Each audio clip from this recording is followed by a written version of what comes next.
St. Lucia's here now. Sorry? St. Lucia's here now. Oh, they are? Finally. Okay, welcome. I'm not seeing you on screen as yet, though. Okay, the technician is working on that. Okay, good. All right. So welcome, Ava. I just sent you an email because I wasn't sure what was happening. Okay. All right. So you're going to be on show today, right? Not me. I'm going to be in the in the back benches. But essentially, as I said, we're just going to each person is going to walk us through their border crossing intervention. We want to have feedback from everybody just to see, is it clear? Is it meeting the what is expected from the rubric?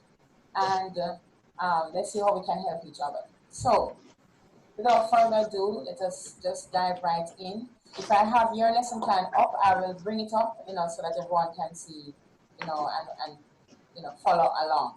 But anyone who would like to start first? Everybody head is down. Ashley from Bermuda. All right. So let me just search for your.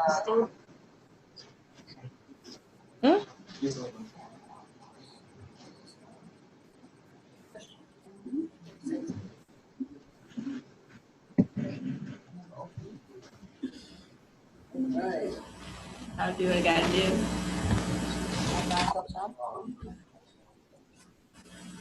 Let's click on any one of them. Oh,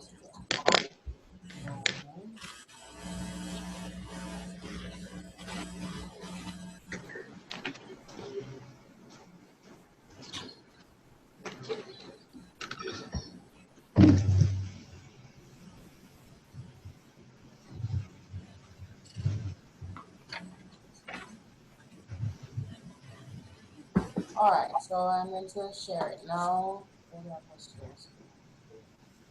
I'm sharing now. Okay. Everybody seeing that? Yes. No, not in St. Lucia yet, but go ahead. Well, it's really Ashley who's going to go ahead. Yes, Ashley, so you're going to walk us through, tell us what it is that the rationale for choosing tell us the topic, who would be your audience, your class, the rationale for doing it, and basically just give us a synopsis of what you'll be doing. Right? That's it. I'm sorry, the synopsis of why. So I'm giving you the rationale why I did it and the synopsis of your lesson. In other words, okay. Right, just tell us how you're going to actually achieve your intervention. So I'm addressing the topic of border crossing on how healthy, wholesome foods can be appetizing. And I decided to use the senior 4 level of students teaching food and nutrition. What age is that? When you say senior 4, what? That is age 16, I believe, or 15. Okay, all right. Yep. All right, go ahead. So the reasoning is that I hope that I can one day be able to implement these alternative styles in the classroom in the topic of food nutrition. So that's why I chose this topic. Talking to the students of using replacements or substitutions to traditional methods so that hopefully we can make a difference on what our society has been going through for the past 50 years regarding food-related issues, food-related illnesses, epidemics that have been increasingly a problem here for our society. So with all that said, I decided to utilize an ingredient, coconut oil, to substitute for butter. And in the lesson, we talk about the processes that the body must go through to digest and absorb the nutrients. And then we create a baked good with the substitution as well as the traditional style so that we can assess the sensory, do a sensory analysis on the two products that we produced using the same recipe formula so that the students can, go over what they can expect and be able to share that information with more people. Okay. What is a sensory analysis?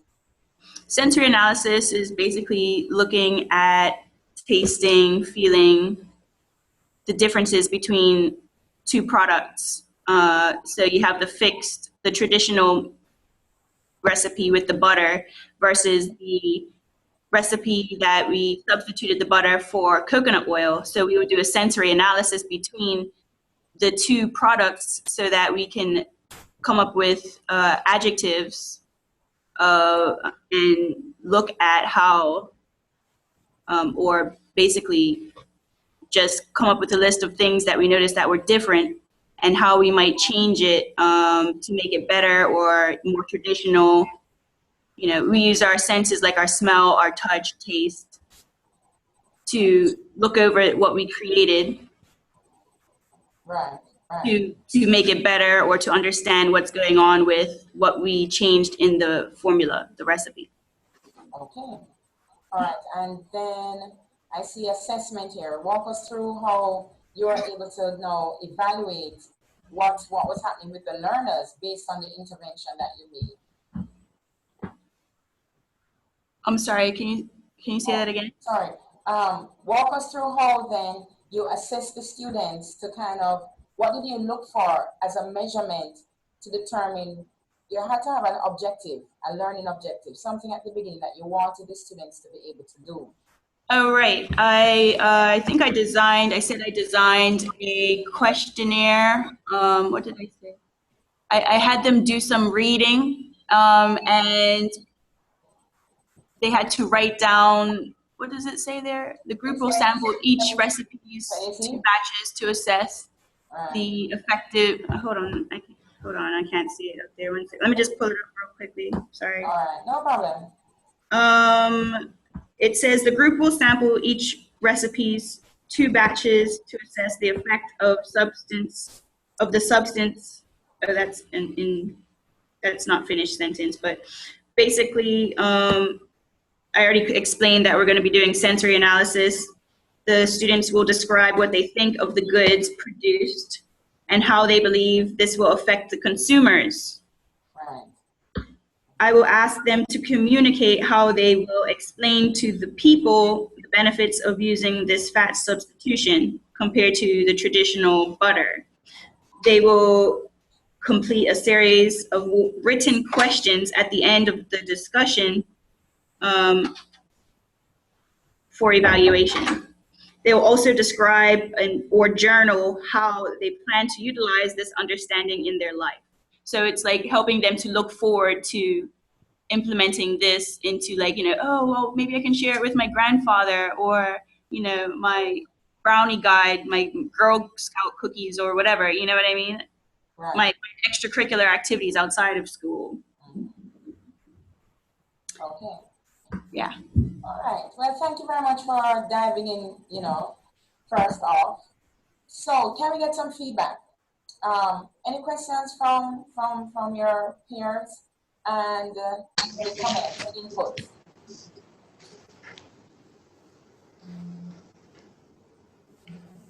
Any questions, first of all? Anybody need any clarity in what she has shared so far, presented?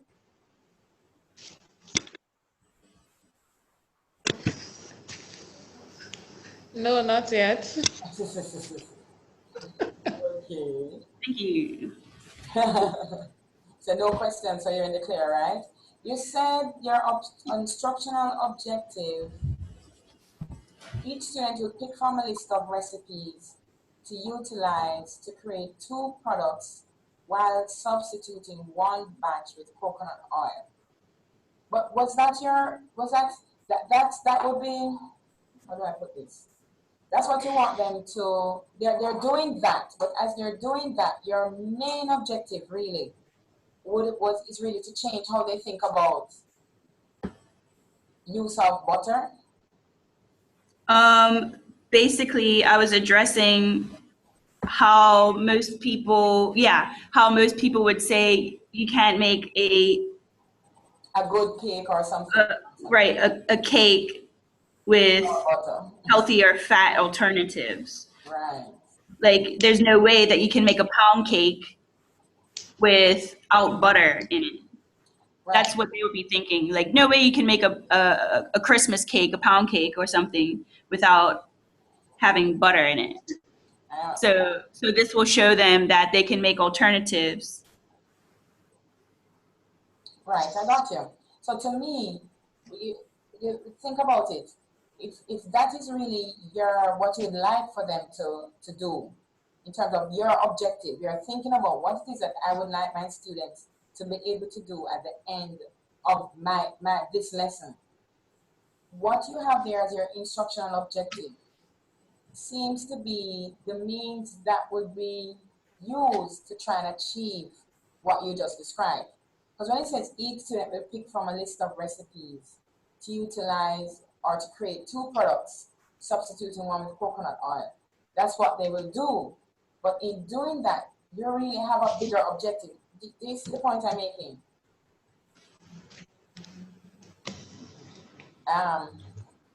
It addresses the border crossing issue directly, not necessarily.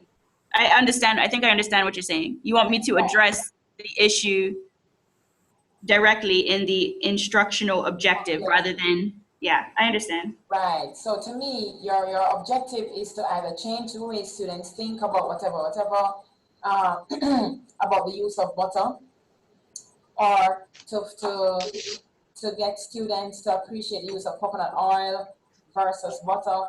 In other words, that really is your ultimate, that's your objective. That's what you want to achieve. To me, what you have here is more what they will do, or part of what you will have them do, their activity, to achieve that objective. I don't know if anyone else is following so far. I'm just not saying it's wrong, first, in terms of what it is, but it is not the appropriate objective that I think you really want to achieve. You really want them to be looking at how they use butter in baking, and you want them to start thinking about the use of coconut oil, which is healthier than butter. But I understand you want to keep it simple, and that's fine. Yeah, I think also, at least for me, looking at the form that you gave us, right? It says, write this objective in terms of what an individual student will do. So to me, that was kind of, I didn't really get it, because I mean, like, that's what Ashley wrote, is what the students will do. Okay. But that's, you see what I mean? Right. I get what you're saying.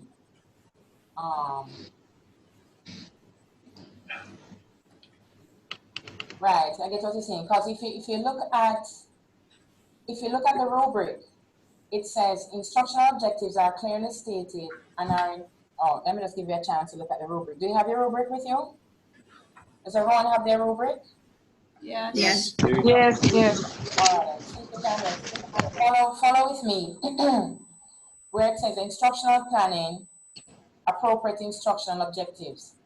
For the ultimate expectation on the excellent, it says instructional objectives are clearly stated and are entirely appropriate for the lesson. Objectives state what conceptual changes will be addressed by the lesson. Learning outcomes, meaning what it is that the student should have learned, should be clearly stated.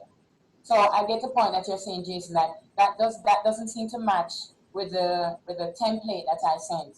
But objectives really are what the student will be able, the change that you want students to achieve, so to speak. As it said, either conceptual change, or if you want them to learn to make a box, then at the end of this lesson, students will be able to make a box from cartridge paper. So it's what they'll be able to do or what you want them to be able to achieve. I understand where it's based on when you say what they want to, what the students should do. It's really about what it is that at the end of the lesson that they should be able to do or able to achieve or something that they should have learned. So I understand how it's a bit hazy in the expression. But when it says what the students do, it's really what they should be able to do after they have completed their class. So if you have taught them how to make, a bird nest, then at the end of it, they should be able to make nests for different kinds of birds, large birds, small birds, whatever, something like that. But while in the lesson, then obviously they will be doing something. They will be, putting straws together, whatever. So it's a bit different, and that's why I want to highlight it. So when it says each student will pick from a list of recipes, yes, that's what they're doing in the lesson, but your objective is, your instructional objective should be, having done that, they should be able in this specific instance to make judgments of using butter over coconut oil over butter in future baking endeavors. And that was clear in the rest of the stuff. That was clear. You can see the assessment. You said that you wanted them to journal. How would they utilize that? That's very good. That is showing that having done the intervention, you want them, you know when to check. To what extent will they know, having been done the sensory analysis, compare the two goods, baked products, to what extent will they know on their own implement this choice? Following, Ashley? Yes, I'm here. No, you're there. Where you? I mean, you get the comments that I'm making. Yes, I'm listening. Okay. All right. So what do you think of the comments that I'm making, though? I appreciate them. Thank you. All right. Anybody else? I mean, so far, just listening in, what do you think of the discussion so far in terms of what Ashley is presenting, the focus of her lesson, and the outcomes in terms of assessment? Any feedback from any of our colleagues? Don't be shy now. It seems good to me. One of the things I was thinking about with assessment, I know it says on the rubric, there should be summative as well as formative assessment. Right. I don't know, because we're not teachers, it might be helpful for us to kind of, if you could explain more about that. Right, fine. Formative would be almost like on the spot. Oh, summative or more long term. So if you notice, she had, they were to be able to describe, let me just highlight it. She said, using sensory analysis, they describe what they think. So right away, she's getting feedback from them based on the intervention. Then she's asking them to complete a series of questions at the end. That is all right away, immediate, as formative. Then she talks about a journal. That's more long-term. So summative assessment, as it says, summarizing, it could be something at the end of the term, something like a project that they keep, attending to, and at the end they make some presentation or proof of their knowledge or understanding later down.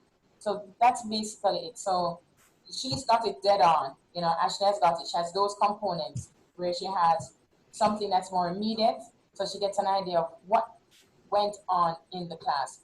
To what extent did the students, respond, or how did they respond to this intervention that I've made? So she has some immediate feedback. So that's what assessment really is. It's really feedback. So that's formative, while summative would be more beyond the classroom. How can you still keep this evaluation going? That's okay? Okay, thank you. All right. Okay. All right, good job, Ashley. Good job. So just take care of those comments and then we'll have the next person. Moving right along. Thanks.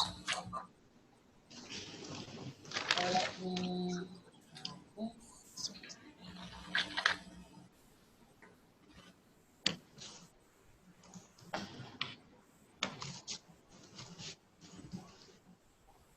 So as soon as the next person jumps right in, I'll try and bring up your lesson plan. And I can see Samuel smiling to himself saying, oh, she doesn't give up. Well, I didn't get to send mine because I just saw Right. the email that is sent. I understand. Should I make somebody else who has No, but sent theirs go ahead? you can walk us through what you have. What with the Okay. stick up in? The stick up in though. Saint Lucia? No. Saint Lucia? Are you there? Right, that's what I was thinking. Yes, we're there. Okay. I still have no visual of you, so I wasn't quite sure. But are you hearing us? Well, obviously you're hearing us. You were able to hear Ashley's presentation? Yes, most of it, yeah. Most of it? What were you saying, Ava? Yeah, I said most of it. Okay, so you and Linton are in the house? Yes, we are. Yes. All right, good. All right, Ava, go right ahead. I wasn't saying do mine. Somebody's volunteered before me. Yeah, sorry, not Ava, sorry, Kanisha. I mixed up the names, gosh. Sorry, Kanisha. Didn't mean to. That's okay.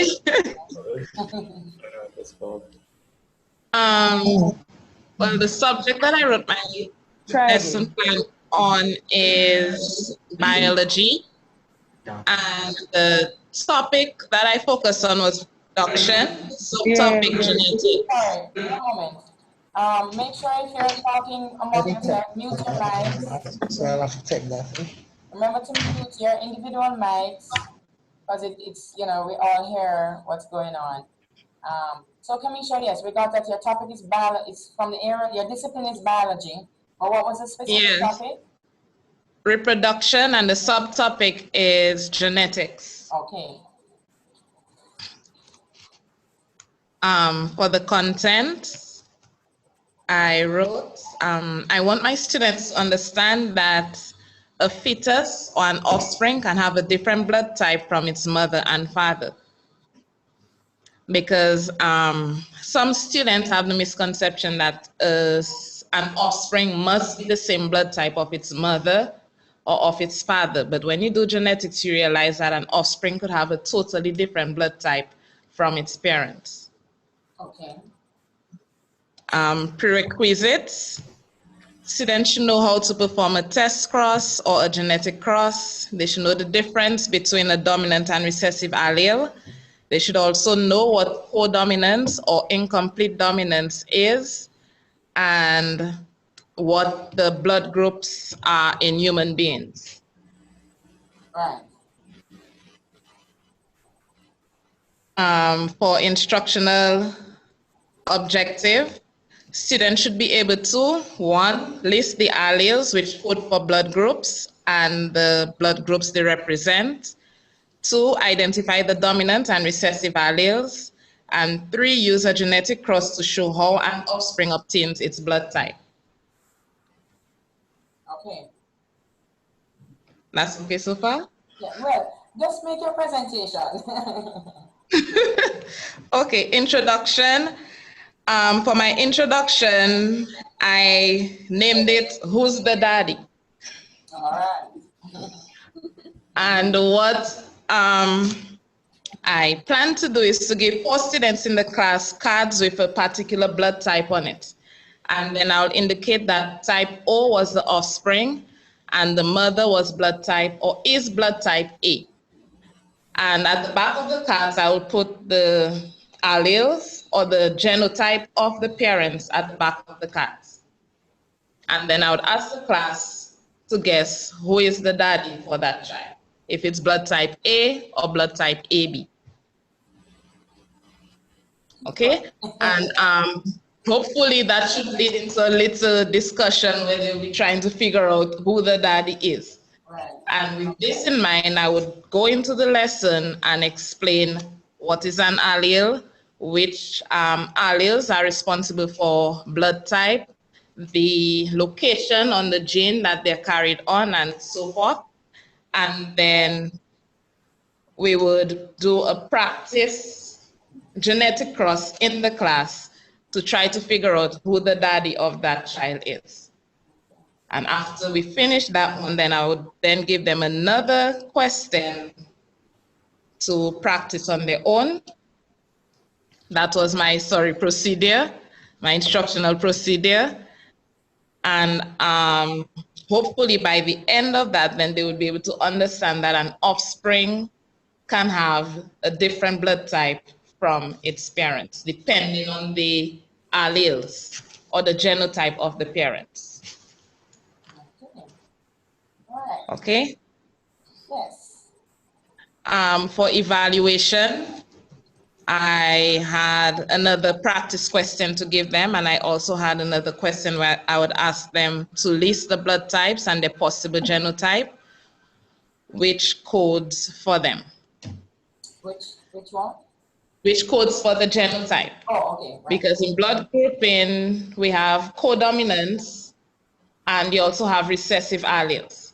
So somebody with blood type A could either have capital A as their genotype, or they could have capital A and I don't use O though, and small I, which represents blood type O because blood type O is recessive. Right. But their blood type would be A.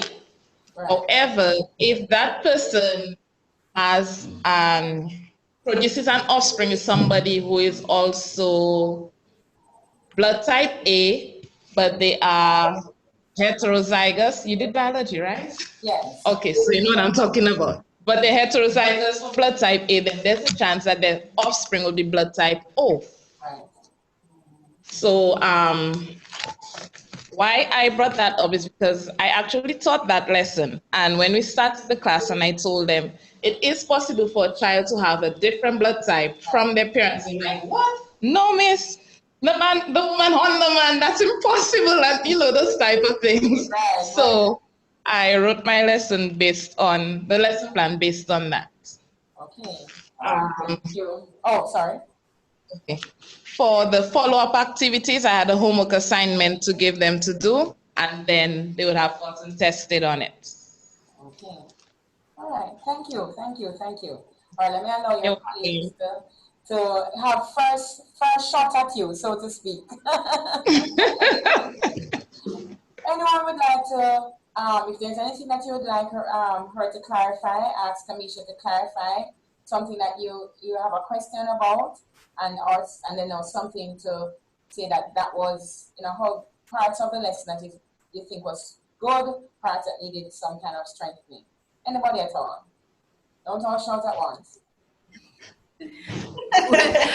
What age group are you teaching this to? Good question. Ages 15 and 16. Okay. It's a difficult concept for younger students. Yes, it is. It's very specialized. True. Anybody else? Questions, clarification, comments? As a geneticist, I thought that was really good. It's a very interesting way of presenting the topic because it is, genetics can be very dry, and the whole who's the daddy thing is actually a really good way of presenting that topic. Oh, thank you. I do plan to steal it when I'm teaching, by the way. Pay attention. Get a copyright. It's great because I really appreciate your making that input, because it's as we share, that's what I'm really hoping, that persons will get ideas, that we learn from each other, that we will realize that, hey, that's a good thing. That's something that I would definitely like to try. So I quite understand what you're saying, Vanessa. That if you see something that any one of us have shared, that's how I learned. I learned a lot from persons' methodologies, and I say, you know, I'm going to try that. Some worked, depending, of course, the context, some didn't. But yes, my ears were also open.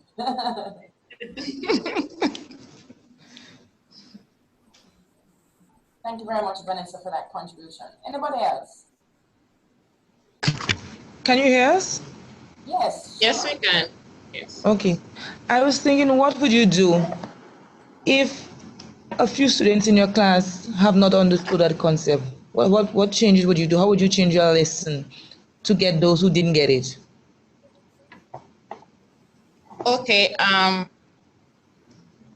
What I would do is meet with them one-on-one and change the scenario a bit. Instead of generalizing it, I would probably use them, for example, because most of our students know their blood types. So I would use them and their parents and then try to bring it home to them so they could understand the concept. Okay. Okay. Thank you very much, Ava, for that input. Anybody else? All right, then. My turn then. That's a very good question, because for all the lessons that have been presented, or just two so far, and will be presented, one of the things that you have to bear in mind is, do you remember that list of things that we have gone through that describe teachers as cultural brokers? In other words, it's not just simply presenting a lesson the same old way, but with an understanding of what is the cultural barrier to the particular topic. So whatever topic you would have chosen, this is what I was hoping that persons would kind of look at the various things, the various disciplines. What is it that is most sometimes a challenge to students based on either their socialization or some cultural practice? Having identified that now, and based on what we had gone through, we need to look at how can we now overcome that barrier. So your opening was very good, your introduction, because that would have got their attention. They're actively trying to find this out, and it is something that is so much part of their lives, everyday lives, you know, whose father is who and whose baby mother, etc., etc. Now the question that Eva brought up does speak to that issue about being a cultural broker, because really a one-time intervention sometimes is just not enough. And one of the things that, one of the things that is emphasized when you're trying to tackle how people think is doing as many examples as possible. And I noticed that in your assessment, you did one in the class, you repeated another one, then you gave them one to carry home to do, so to speak. Yes. Right? You had a takeaway assignment. Yes. Yes. So Yes. Yes, I do. you did, right? So the question though, if it's the same kind of assessment, even that in itself, you might need to want to look at to say, how can I have a different type of assessment? You see what I'm saying? Okay. Yes. Just because you see, they can just go through rote and just have do this cross that I know that it's important in the context of the syllabus that they understand how to do these crosses. But if you're trying to prove that thing about blood groups and differences from parent to offspring, you might want to look at different assessment types or different ways, just to try and get that feedback from them. To what extent have they now not only understood, but really get it, that hey, yes, this is really so. If you notice in Ashley's presentation, she kind of had this array of assessment types, things that was even forcing them out of the classroom to keep thinking about it, keep going at it. And that really is something that we probably need to build into a kind of lesson like this, because it is something that is going against how they think in normal everyday life, and that topic is a buzz, a hot topic you know, that one It is a hot is. topic. But think about it. Go through the list and think of ways in which, you know, as a cultural broker, that's what you're doing. You're trying to be the liaison officer between their cultural world and your world of science, and trying to kind of convince them really that, hey, this is so, regardless of what you think, you could go and do, you know, the test and the blood group is different, but it's yours. Okay. Of course, you can explore what other ways in which, you know, paternity can be determined. You know what I mean? Just to enrich so that they have this other option. What do you think about that, class? Everybody, what do you think? Yes, that's a good. I think so. And also, I think some of the students will be coming with their own perception from home. For example, I know at some person might go when he gets a lady pregnant and they bring home the baby, they'll go and check to see if they have the hand, the legs, the foot are the same. Yes, that's the person. That's a grandfather knows that's that person. So that's also cultural. I mean, you cannot really identify, but they say yes, it looks like the father. He has maybe they have the extra finger or something that you'll be able to say, well, yes, that is my child. Yes. However factual that might be, I don't know. Those classes are always very animated. All right. Thank you very much. Well done. And just remember, keep in mind those comments and make sure that when you do your final submission, that your rationale is very clear. I got more clarity of your rationale when you started to explain a little bit more later down. But make sure that when you're right, you notice it when you're just explaining. Yes. So make sure that is captured completely in your rationale. Why it is that you've chosen this, and what exactly is the border crossing issue that you're addressing. Okay. Clear. All right, thank you very much. Well done, well done. You're welcome. Moving along. Samuel, you know that you might as well just go right. See you looking there, you know, thinking, contemplating, you know. Yes, I sent an email to you about I just sent it. Okay, you just sent it? Yes. All right, let me look for it. Hold on.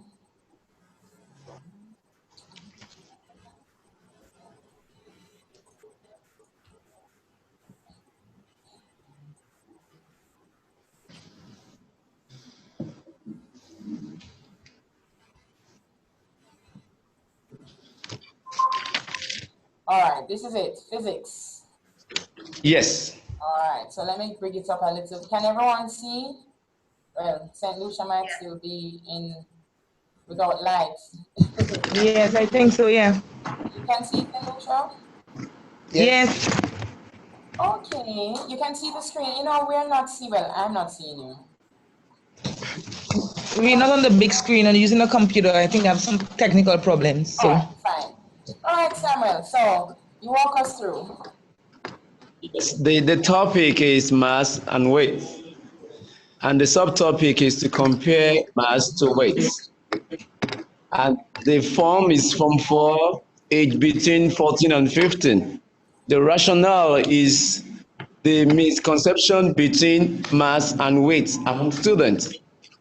Because most time when students say weight is mass they're talking about. So the type of border crossing will be very smooth. So the general objective, that is the learning outcome at the end of the lesson, is they understand the difference between mass and weight. Okay. So the specific objective, we have the student to be able to define mass, state the unit of mass and weight, measure mass, and all that. Okay. So the previous knowledge, which I'll be asking them, what is mass and weight? Because at that level, Form 4, they should know what mass is and what weight is. But like I said, the problem is when they're talking about their own mass, they call it weight. They say, oh, my weight is 65 kg. Not knowing that kg is the unit of mass. So anytime you hear, oh, my weight is 50 kg, 55 kg, that's not weight, that's mass. So from defining mass and weight and the unit, I'll start to clarify the difference between mass and weight to them. And the materials that we use to clarify that, we have a video presentation, their textbook, and we have a scale too. So, and the method that we use also is questioning them, and for sure note taking, illustration and demonstration to see how they can differentiate mass from weight. And a very good example, what I would do is I'll bring a bathroom scale to the class. I will ask them to go on the scale one by one and to tell me what their weight is. And I know very sure a lot of them will be telling me my weight is, like I said before, 65 kg. So I will now explain that for you to know your weight, you have to multiply your mass with gravity. And I have to explain what is gravity to them, that is a pull that even we cannot see, it normally affects our weight.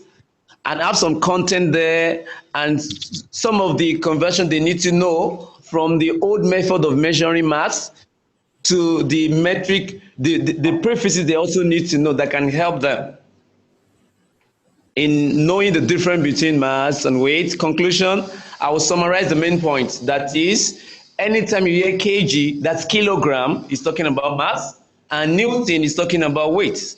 And also we have an evaluation to test, to find the weights from the given mass.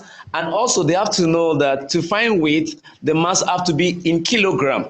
So you can see some of the questions, they are not in kilogram. We have 2.5 tons and 190 mg. So they should be able to do the conversion based on what we will have done from the table that I gave to them. And at the end of the class, a take-home assignment from their textbook. Okay. All right. Not being a physicist, you know, so I would have been there saying my weight is. I'd have been guilty. All right. So thank you very much. Let's hear some contributions, person's thoughts on that lesson presentation. And who was guilty as I?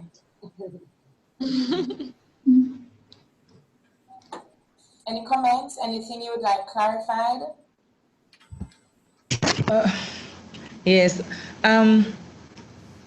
Just my thought, not to, you know, some people feel offended. Don't you think, is it Samuel? Yes. Don't you think you have too many objectives? I'm not sure. And in terms of the No. 5 objectives to one lesson. You can see that to define mass and weight is what they should know already, but still it's part of the objective. And the unit of mass and weight is like everything linked together. So you can see objective 1, 2, even 3 is like one objective. But I just try to simplify it for them. Okay. And most of the time, by that level, they should know all that already. So you're building on prerequisite knowledge and you think that they should have known that. And it's still part of my specific objective for that class. Okay. All right. Because in essence, they need to know what these things are, and the units and measurements, as they measure, then they will use the unit. So I see that these are really threaded. Yes. Okay. Yeah. As I said, you can't talk about one without the other, so to speak. Okay. So the things that they're taking it to the next level are really objectives. Conversion. Yes. And how to measure weight. Okay. All right. All right. Anybody else? Comments? Seeking clarity? Samuel, how would you address resistance to students weighing themselves? For example, you wouldn't get me on a scale. I thought about that. Okay. Oh, where's that now? Do you have an alternative to offer to them, like weighing an object on that scale? No, what I've done is I'll make sure, okay, you like the scale will far from everybody. So when you go on the scale, you don't need to tell us the real number. Because like I'll make sure that, hello, you go on the scale one by one. And the scale is positioned where you cannot see what other mass is. So definitely you might not even tell us your mass, but at least you will know what your mass is. Like what I'm really want to know is the kg behind the number, because kg is not weight, kg is a mass. So for sure, you don't need to tell the class what your mass is, but just for you to be aware of it, that when you go on the scale, anything on kg is not the weight, but the mass.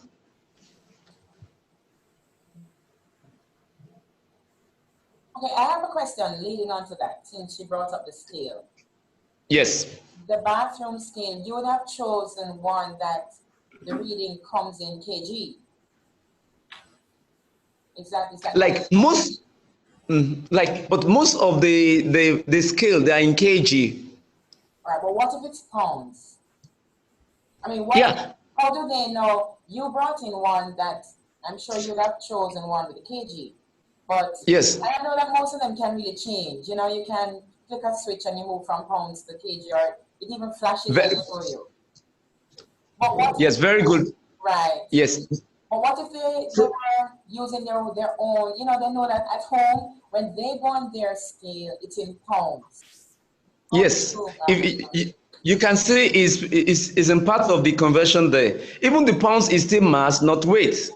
Because pounds is just you multiply you multiply the number in kilogram by 2.2046. Right. So even the terms pounds is not weight, it's the mass. It's just like not the SI unit. Because most time now we're using what we call the SI unit, that is the international system of units that are agreed to by everybody. Right. So even pounds is still mass, not weight. Yes. It's just you multiplying the mass in kg by 2.2046. Right. Wonderful. Okay. So you're trying to challenge. So let me get this now. So yes, you're challenging the way they express, because you did say that it's a language thing.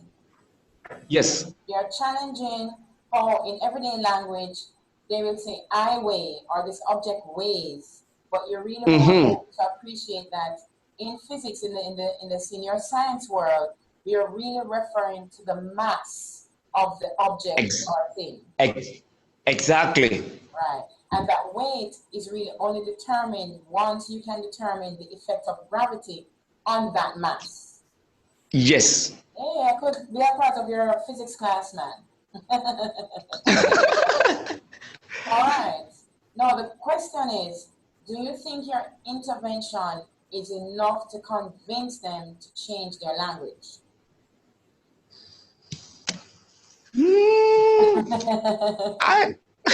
No, because like normally everybody say, oh, my weight is 75 kg, but they should know that that's not like, is it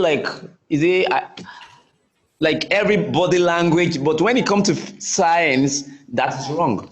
I know. But I think sometimes when you're outside there, you can say it, but in science terms, that's wrong. Wow. So what the crossing is that now? Where I'm holding, so you're seeing, we're holding two thoughts. One is applicable in one area, and it's okay. I'm going to the gym and I say I've lost 2 pounds. My weight is decreasing, kind of thing. But then when they come into your science world, the physics, we want them to use the term mass. Exactly. Right. That's a challenge, and I'm sure most of us can attest to different terminologies that we wish that they would leave at the door. Okay. All right. So, any other comments in this? In the objectives, you said that you wanted students to measure weight and mass, I think, but then you also had the last one to determine weight of an object. So yes. What's the difference? Mhm. 3 and 5, I guess. Okay, no. Okay, very good. Sometimes when we say measure, that means direct from the measuring object. But determine sometimes calculation.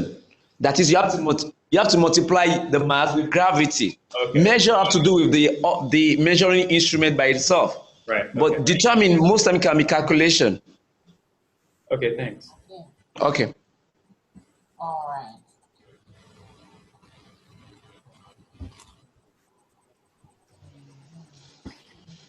Okay. All right. Anybody else?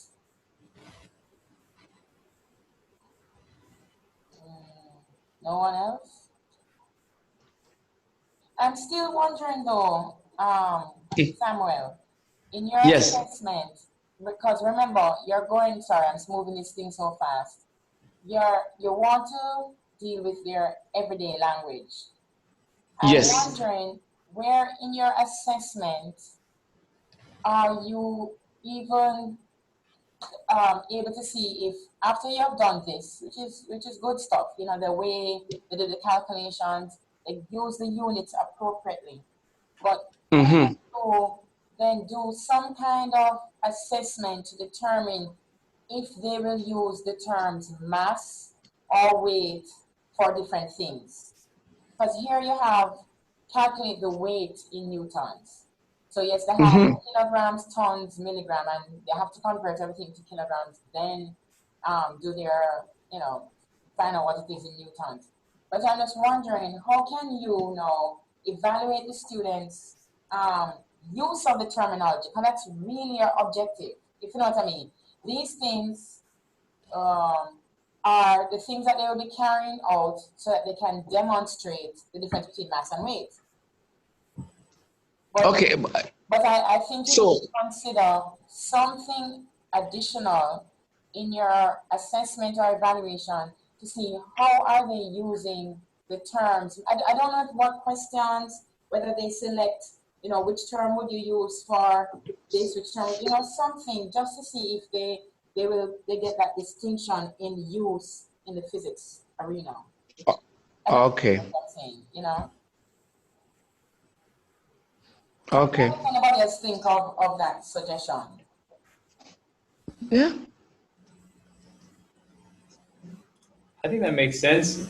I don't think that they would change how they use it in everyday language, though. I think it'd be more likely just when they're in the science environment. Right. But yeah, I guess that makes sense if that's the objective, that you have to do some kind of assessment on how they use the language.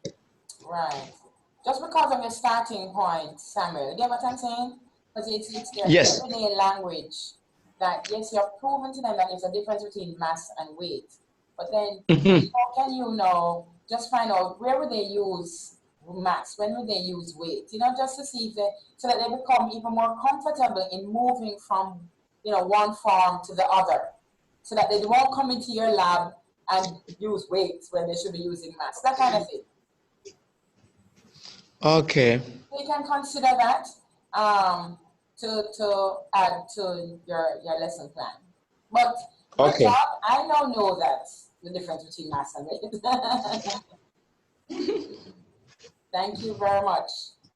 All right. You're welcome. We can get one more presentation before we make our break, coming up in 10 minutes time. So who's going next?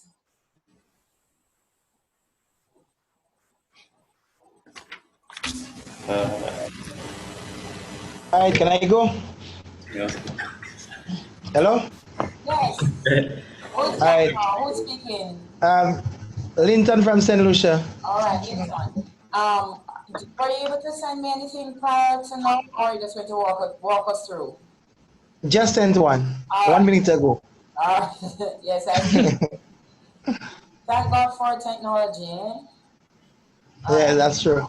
I'm bringing it up now, so I'll bring it up for sharing.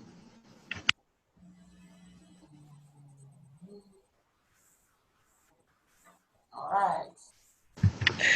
I'm not doing so badly today. I don't even have my usual Craig technician who I'd say, what do I do? I'm doing well. I'm patting myself on the shoulder, never mind. Congratulations. Okay. All All right. Go right ahead, John. Okay, looking at, well, again, the subject is agriculture science as a subject. And the topic I'll be looking at is something that everybody will understand me, biology, chemistry, even an integrated science teacher will understand. All right, we're looking at transporting plants. My specific objectives would be that students should be able to explain the difference between monocotyledonous plants and dicotyledonous plants. Also, they will be able to discuss what the vascular bundles entails, which is, we know, well, the phloem and also the xylem and also the cambium. Okay, in the content, I'm going to explain transport in plants and also explain that millions of species of plants in the world are classified according to the transport mechanism, how they go through the plants, and also explain the characteristics of monocotyledonous plants and dicotyledonous plants. Also, I will explain in our content, we look at the constituents of the vascular bundles, which of course we look at the xylem, phloem, and cambium. Everybody follow? You there? Yes. Okay. Okay. In terms of my materials, resources, and aid, I'll be using the chalkboard and as well as chalk. And the first thing that I will be looking at would be in teaching strategies. Like, first of all, in my lesson, I would start with an introduction where I would write on the chalkboard that plants, unlike most animals, have no mouth. Yet, they need nutrients in order to manufacture their food and nourish themselves. And I will ask the students to comment on that or explain whatever they understand by this. Then after this, you will say, like, our prerequisite, I would expect that, well, we'd have already planted corn and also beans in the school garden, and that they would be able to go out there and do an observation as to the different, like the leaves, the stem, and compare like the germination, like the seed, the way it germinated, etc. And then after this, we will have a discussion. We'll have a discussion as to whatever they came up with. And then finally, well, of course, students would have already read on the different types of germination. That is the hypergel and also the epigel. They would know the difference between the two. And then in conclusion, I would ask the students like oral questions to summarize the things that was taught during the lesson. And just like 5 minutes before the class end, I would have an evaluation, and I would have them to take a piece of paper and write like what are the constituents of the vascular bundle. And also I'd ask them a question like, name one example of a monocotyledonous plant and one dicotyledonous plant. Thank you. Okay, thank you. All right. All right, that's for questioning. All right, so he opened the floor for questions, so go right ahead. Any comments, need for clarity, and just scrolling up back the lesson plan. Right. What One is thing the, I observed, oh, sorry. Go ahead. Oh, sorry. One thing I observed was that he didn't include the plants. I think it was corn and peas as part of his materials. Seeing that he was using it in the lesson, then Okay. it would come under materials as well. Right. Okay. There's no time for the lesson also. You have no time. Oh, it's 40 minutes. Yes, I know. Time. 40 minutes? There's no grade.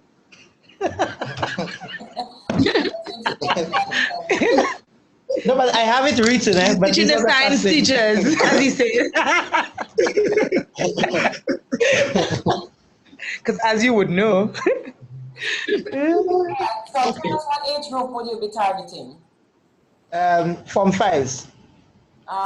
Fifth form, that's 15, 16-year-old? No, it would be, yeah, 15. All right. And what's the duration of the lesson? 40 minutes. All right, there was someone who was going to speak at the same time that Ava was about to bring her comment. So can that person go ahead? Not Ava, Kamisha. Oh, sorry. Sorry. It was me, Jason. All right. I was just wondering, what's the cultural border crossing that you're addressing? Good question. Okay. All right. The border crossing basically is the manner in which the plant could take in the nutrients. So therefore, in the xylem, like we look at the upward movement, and also with the phloem, we look at the downward movement of the nutrient, like the food, processed food. Okay. So that's like the science aspect that you wanted to learn, but what is their barrier, or what is their preconception that they have that doesn't line up with that? Okay, well, basically, like I said, the first thing that I came up with was that plants, unlike animals, have no mouth. So therefore, they would know that they would need the xylem vessels in order to take the nutrients up to the plant. Right, but I think what Jason is really right. Thanks. What Jason's really wanted to pinpoint is, what do students think before how plants get Yeah. nutrients? Do they think that they drop from sky? Do they think that when you water them, you're actually, in other words, what, as he's rightly saying, what is it that students already think about? You know that they don't think plants have mouths, you know that. But what is it that they really think? And so this lesson is going to challenge that thinking and bring the scientific facts out. So what do students really think about how plants get the nutrients? That's what Jason is driving at. What is their cultural perception? Okay. All right. Well, basically, like I said, the introduction alone would tell you that the plants, like, they do not have mouth, because most students, what they believe is, like, when you send them to water the plant, they believe that they have to wet the entire plant because the leaves would actually absorb the water. That's it. Now we can nail on the head. That is part of your rationale that you've chosen this topic, because students think that when you water plants, they absorb nutrients through the leaves. Something like that. Right, yes. Right, yeah. That's it. So you're fleshing it out some more, that this is a good introduction, but the rationale, remember, part of this exercise is that you must... The rationale, yeah. So that wasn't clear to us. Yeah. Okay, but I have it written. The thing is, I typed it quickly because I just opened your email a while ago. All right.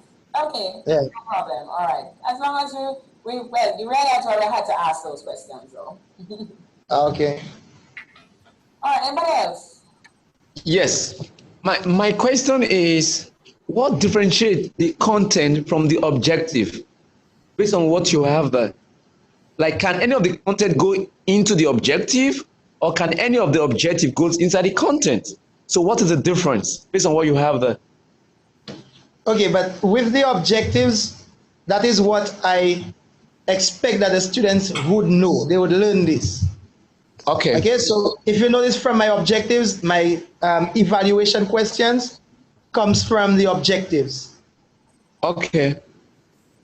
So during the class time, I would make sure I teach those things and stress on it, so therefore they could understand and grasp the information. Okay, so about the content? Yeah. Yeah, but this is the content. That's not the... I think it's just... Samuel, I'm with you 100%. That's not the content. We agree. If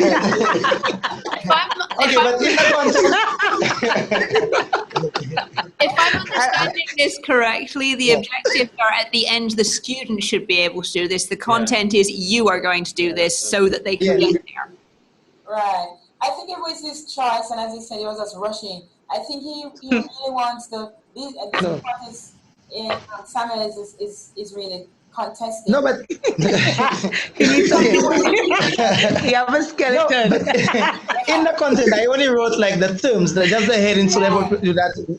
because remember, it's something that I want people to follow with me. That's why. Right. So context is really the transporting plants, millions of Right. Yes. characteristics, and then the constituents. So with Right. that, it's so you really need to when you bring over to Sorry. as himself.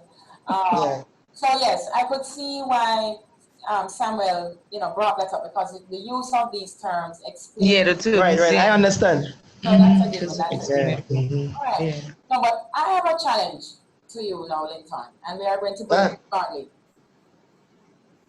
Why in this lesson, remember now what your constraints are, 40 minutes, you want to address how students view, you want to address how students think about plant nutrition, where they get their nutrition from. Why would you want to bring into this 40-minute lesson monocots and dicots at this Okay. Okay. Basically, because to begin with, they need to understand that there are soft stems and also the hard stem.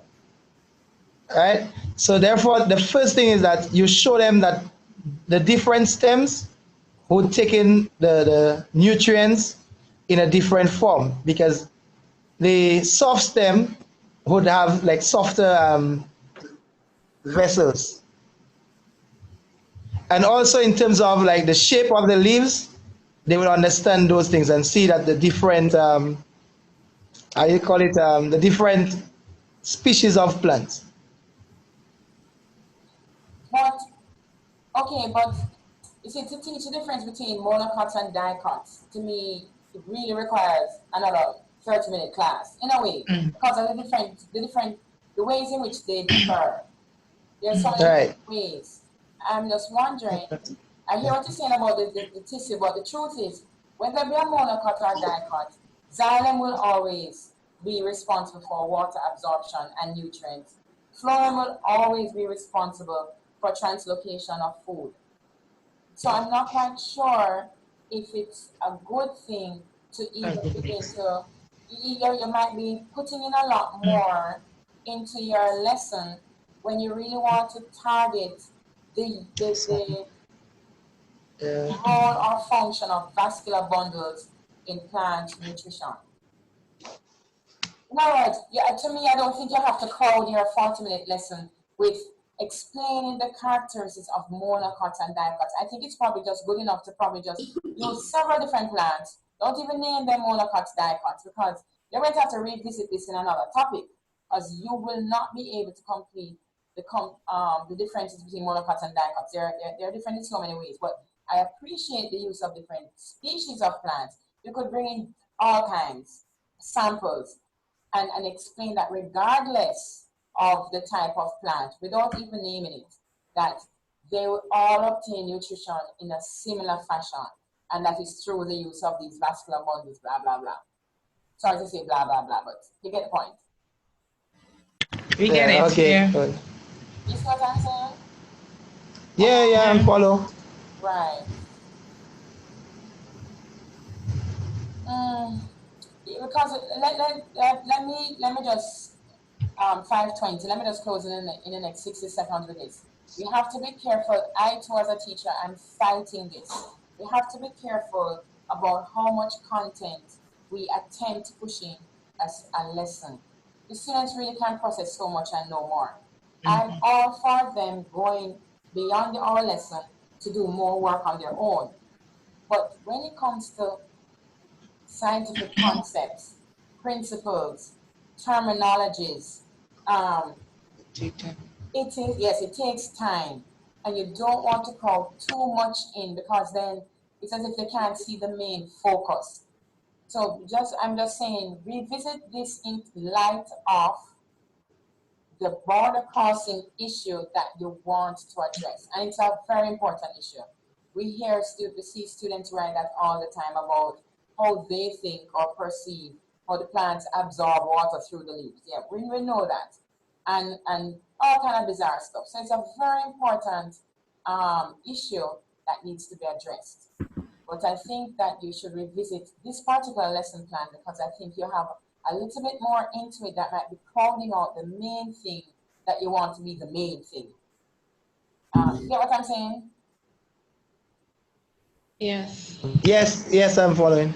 Right, and your evaluation, again, just double check to ensure that your evaluation is going to, you have to get some trick questions in, so to speak, just to kind of flesh out what do they think. Give them scenarios, give them a little mini case study that Tom went to water his plants, and when he went to notice this was happening, what do you think was happening when he watered the plants continuously? Something to just get to the root of how they're thinking and force them to really think about the information that they've acquired. I love using case studies a lot. I would tell them that they're a farmer, they went out, this was an observation, what do you think happened? It helps them to think and put it into real life context. Some of these questions, what are, they're at the knowledge level. And I know we all know about Bloom's taxonomy. So we have to be careful that our evaluation don't remain at this level. Because for Form 5, when they go to sit the exams, you know that these are very few questions.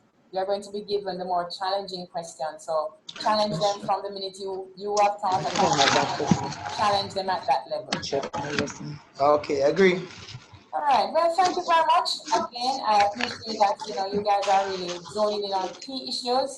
Let's see if we can just get a quick break, refresh yourselves, waken up yourselves, wash your face if you have to, get warm depending on the room that you're in. And let's try and get back here within 10 minutes. Okay. All right. Okay. 10 minutes? Is 10 minutes for 10 minutes? Yes, 10 minutes. Okay. All right.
Choose a beer. That sounds good. What kind do you drink? I'm so light. Okay. Like I'm so light, so I like wickets. I don't really like wickets or I'm so late.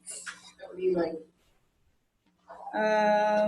Something like a lager, something or a stout. A little bit more body. Not so watery. Like Carlsberg? I don't know if I'm familiar with that one. Carlsberg on tap. I don't know if I've ever had that one. It's pretty good. Carlsberg? That's what I drink when I'm just in Ireland and Scotland. Never had it. The club that I go to, they have it on tap. Where is that? Mariners? Non-Mariners? No, Mariners. You know where Mad Hatter's restaurant is? Oh yeah, around the back by Boco somewhere. Yeah. Mad Hatter's right in the space. It's just it's a private club. It's not very exciting for the most part.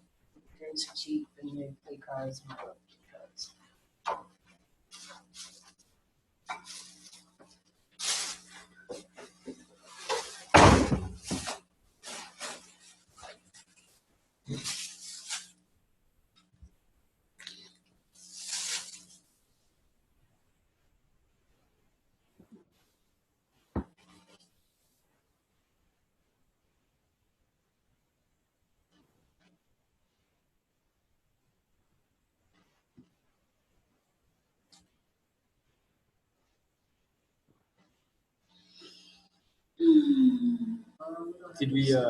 Did somebody mute her, or did she mute herself?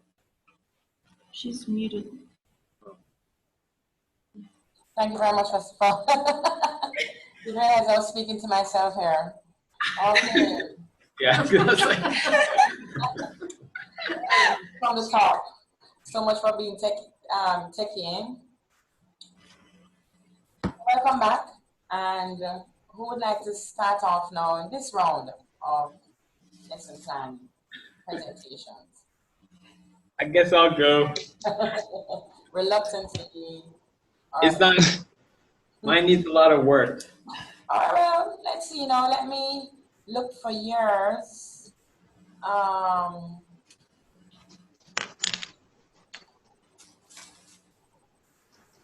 It's about ACC, right? Yes. All right, so let me share. That's for anthropogenic climate change. I just probably ACC for. So. All right, if I enlarge it anymore, some things are going to be a little bit off. Can everyone read that? I know you see it, but can you read it? Can you read that? Yes. Well, I can say what it says basically. Right. You're going to say exactly what it says, Jason. No, you're not going to say exactly what it says. All right, so walk us through yours. And I Okay, think well, what ACC is. I had not seen it before your lesson plan, so go ahead. Well, I guess, I don't know if I did it right, but in the content I put, and I've been going through as we've been talking and like trying to simplify it because I had way too much content, I think. But I said I want my students to have a smooth border crossing in learning about anthropogenic climate change. In brackets, I call that ACC. And I want all students, especially those who may not believe that it is possible for humanity to affect Earth's climate due to religious or other reasons, to be able to consider and understand different perspectives on the issue and to reevaluate their position in light of these views. I want them to be able to do research to find evidence and arguments for and against anthropogenic ACC and to think critically about the issue. I want my students to be able to formulate a position statement and to be able to communicate why they are taking that stance based on their research and information learned in class.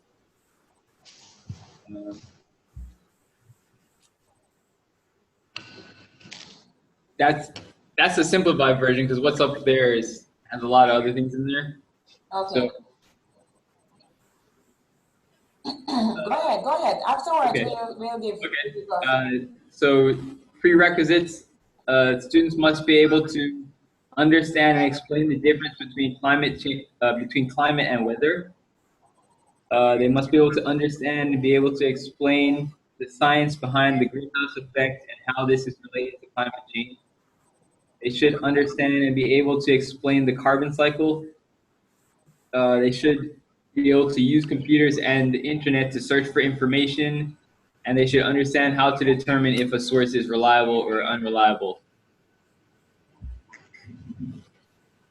And instructional objective. I wasn't really sure about this, but after we talked about it today, I was thinking the first bit where I said I want my students to have a smooth border crossing, Right. learning about anthropogenic climate change, I think that would go under my objective. Okay. Basically, so that would change. And then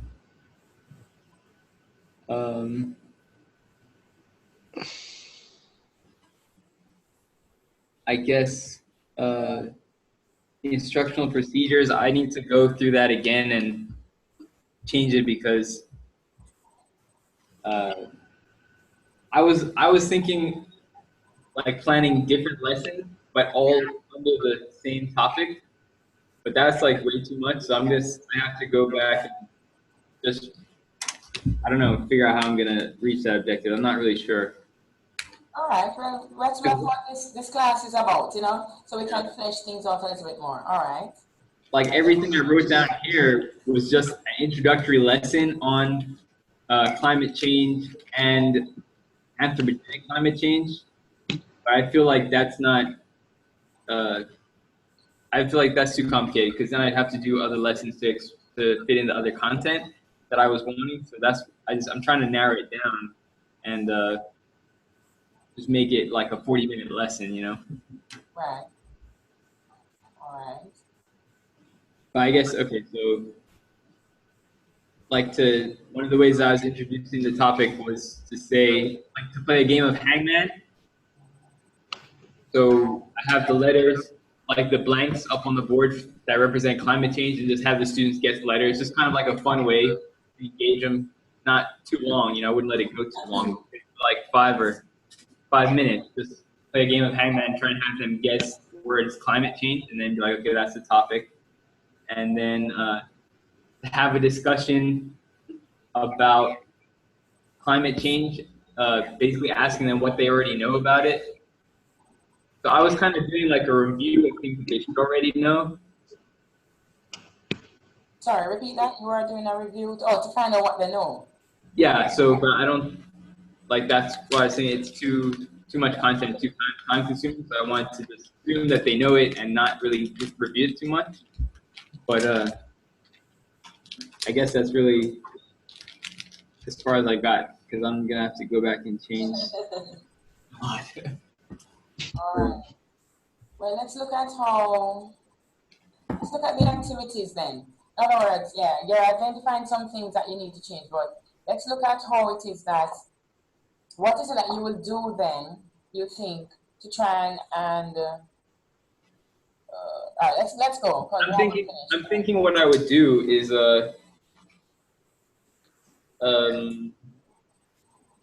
somehow I have to introduce this idea of anthropogenic climate change and explain what that is.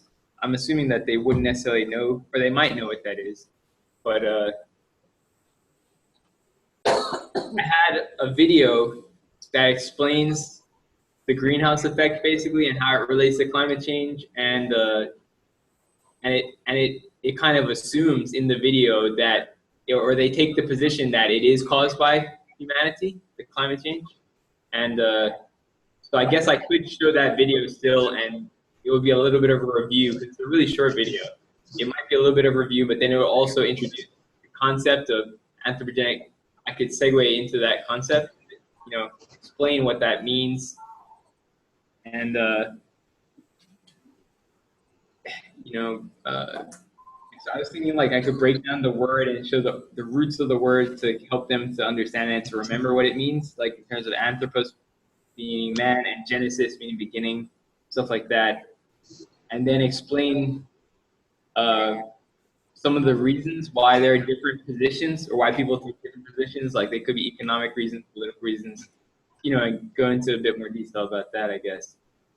And then I could maybe, if I had some other videos or articles or something, like one from each opposing position, to present to them and to discuss in the class.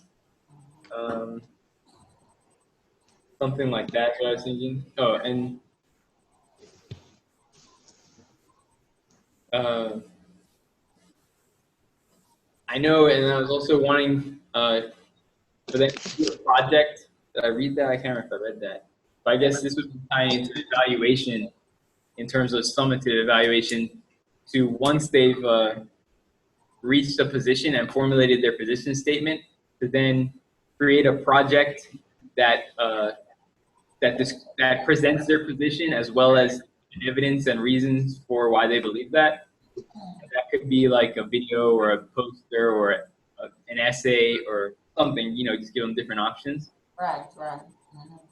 And I guess I could do like maybe another goal could be to learn certain terms that are related to climate change. And I maybe could do like a quiz to see if they know the definitions of certain terms, or I'm just thinking this is evaluation or assessment. Right. Mm-hmm. Maybe I could, I was also thinking about having them do kind of like a portfolio, and they keep all of their research, like so that they'll accumulate it over time, different articles or websites or something like that, and then create them on that also. Okay. All right. Now you obviously put a lot in. So let's take it first from your peers. Thank you. So any questions? Anyone need clarification? Any input? Any comments? I'm assuming you're Yes. right. Let's go right ahead. Yes, Samuel. No. What subject are we dealing with there? Oh, sorry, environmental science. And what age group are we talking about? I wasn't really sure, but I guess now I'm thinking about it, it'd probably be like 16, 17, like the last year of high school, I guess. Okay. And what duration for the whole lesson? Like I said, I want to make it a 40-minute lesson, I think. Or I don't know how long school periods are. I guess 40 minutes, so. That's a lot to cover in 40 minutes. Based on what I saw. Because I noticed a lot of concepts there that if they don't know, like the greenhouse effect, the greenhouse gas, the carbon cycle, or all that is a lot of content that if they don't know, they might be confused about the lesson. But that's why I'm saying they have to know it. So I'm hoping, I'm the assumption that they know it already, just for the sake of exercise. I mean, You're looking at planning over multiple lessons. Initially I was, but I can't do that because it's going to be too much. I was going to plan it over multiple lessons, but I don't think I want to do that anymore. You certainly don't want to. Yeah, because it's already complicated enough for me. All right. Just do 40 minutes, I think. So, but yeah. So you think there's too much content that they should have as prerequisites, like?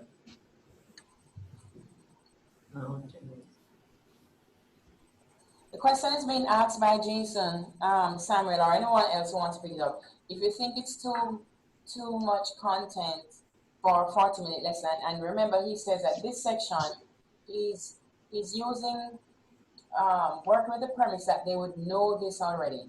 So he's really working with a discussion on climate change based on them, or with an assumption that they know this stuff here already. Right.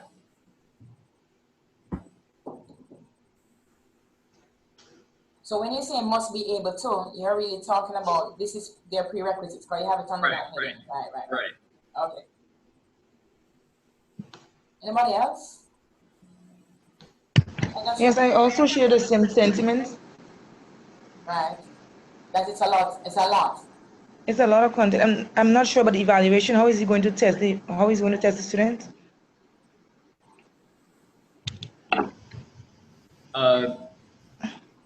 Well, like I was saying, I just wanted to see it, to see. Oh, he hasn't written that. I haven't written it up there. Yeah, sorry. Okay. He was saying though that they could do. I'm going to highlight it, and then you can walk us through that again. Yeah. I was just saying they could. I guess one of the ultimate objectives is to have them form a position on the issue, whether they believe that that climate change is being caused by human activities or not, so that they'll form a position that they support with scientific evidence and research that they've done in terms of finding. Okay. So so I want to have a summative evaluation in that they state their position and present it in a project form, like with the reasons behind it. Like I was saying, maybe they could do an essay or a poster or a video or art or something like that. So that would be one way to evaluate it. And then also I was saying if they could keep a portfolio of all of their sources and information that they use to formulate their position. Right. So I could grade that. And then also I was thinking about doing like a quiz or a little test where they have to know and be able to define or explain certain terms related to climate change. So that would be immediate. That would be at the end of the class. Yeah, like that would be at the end of the class or something, like an immediate. Right. Okay. That lesson would probably take a week to teach. It's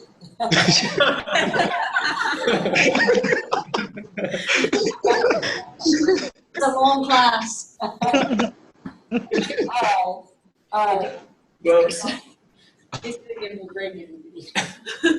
I'm not saying by the end of the class they'll have their position formulated, but I'm saying after, assuming this would be one lesson in a series, I'm not going to do the whole series, but like this, they would eventually be able to formulate a position, not after the class, I'm saying, but does that make sense?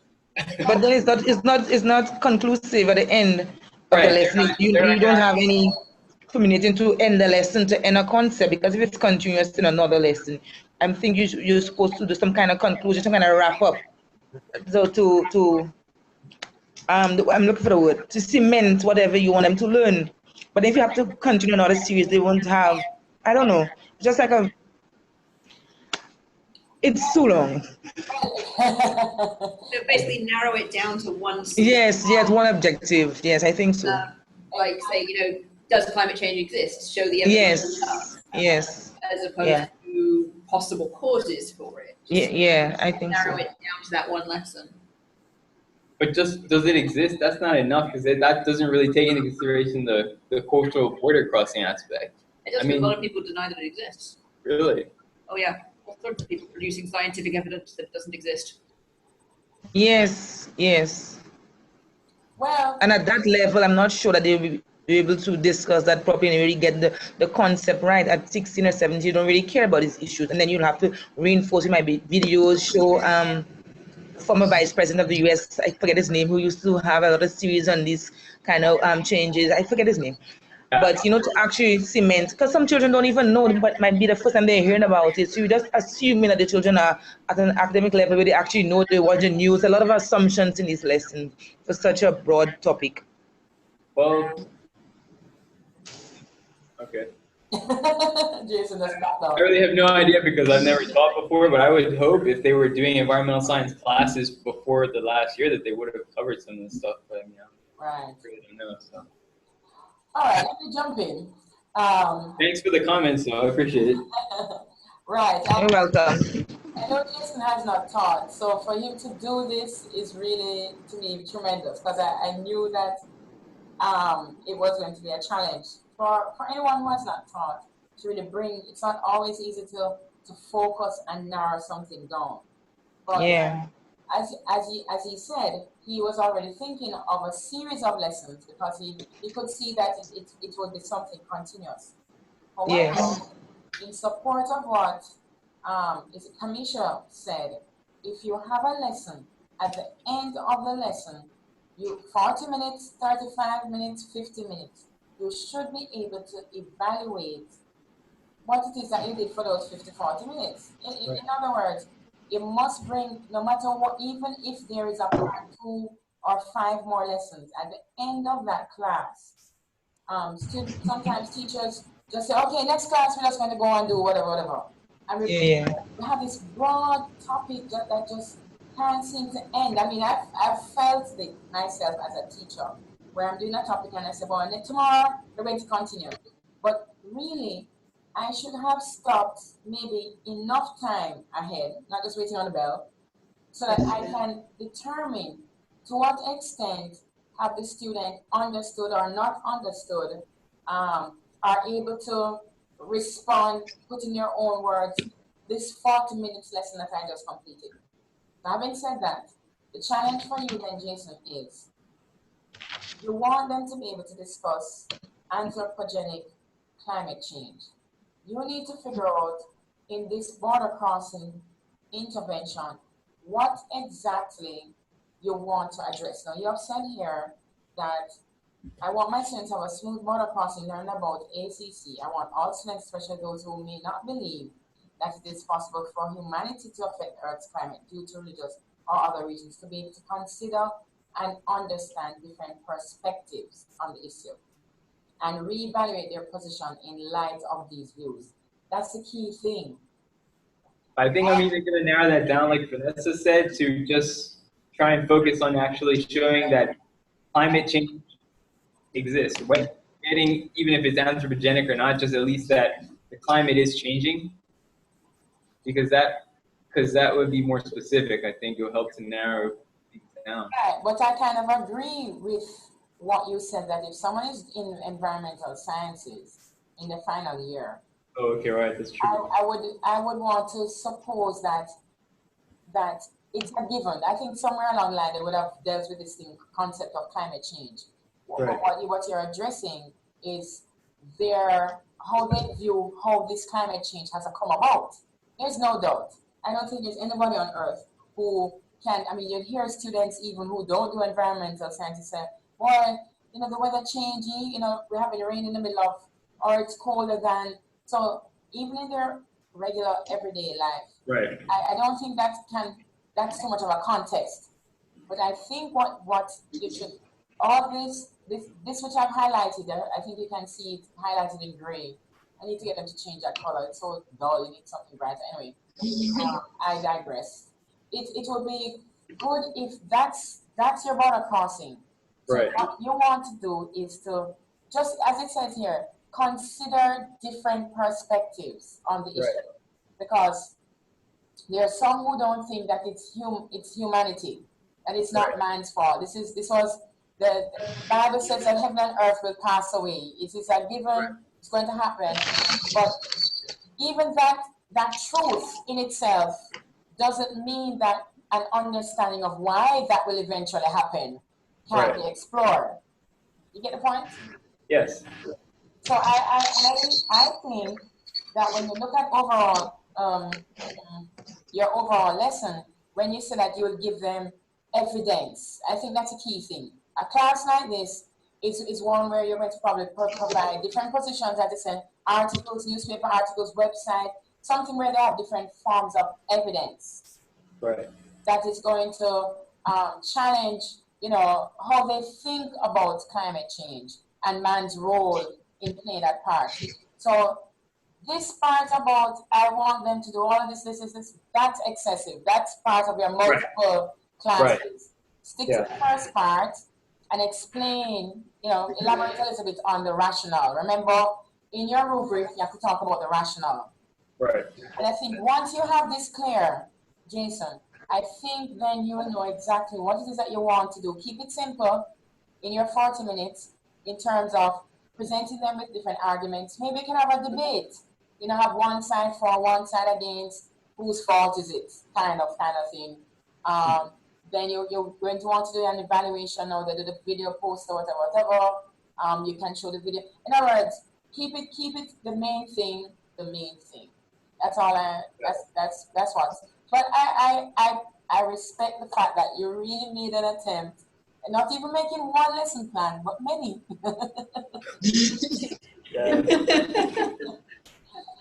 But this was good because something like this, I think for 5th form or 6th form, I don't know what level you said, grade 10, 11.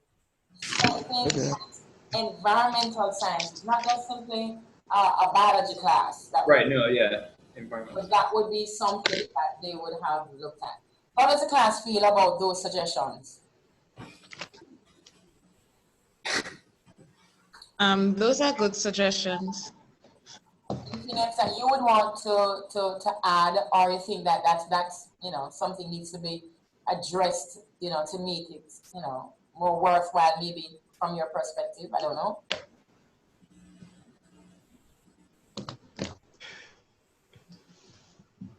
We're good to go? It's good. All right, so you have to do some sifting there, Jason.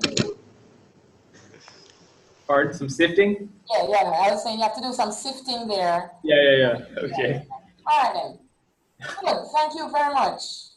All right. So who's coming next? As we would say here, Punchinella little fellow. Can I say one thing before we go to the next person? Sure. I think it was great of Jason to do that. I didn't send you anything because I was writing tons more than Jason. So for those of us that haven't taught, I think it's very brave of him to have sent that to you because I was at a loss up until today.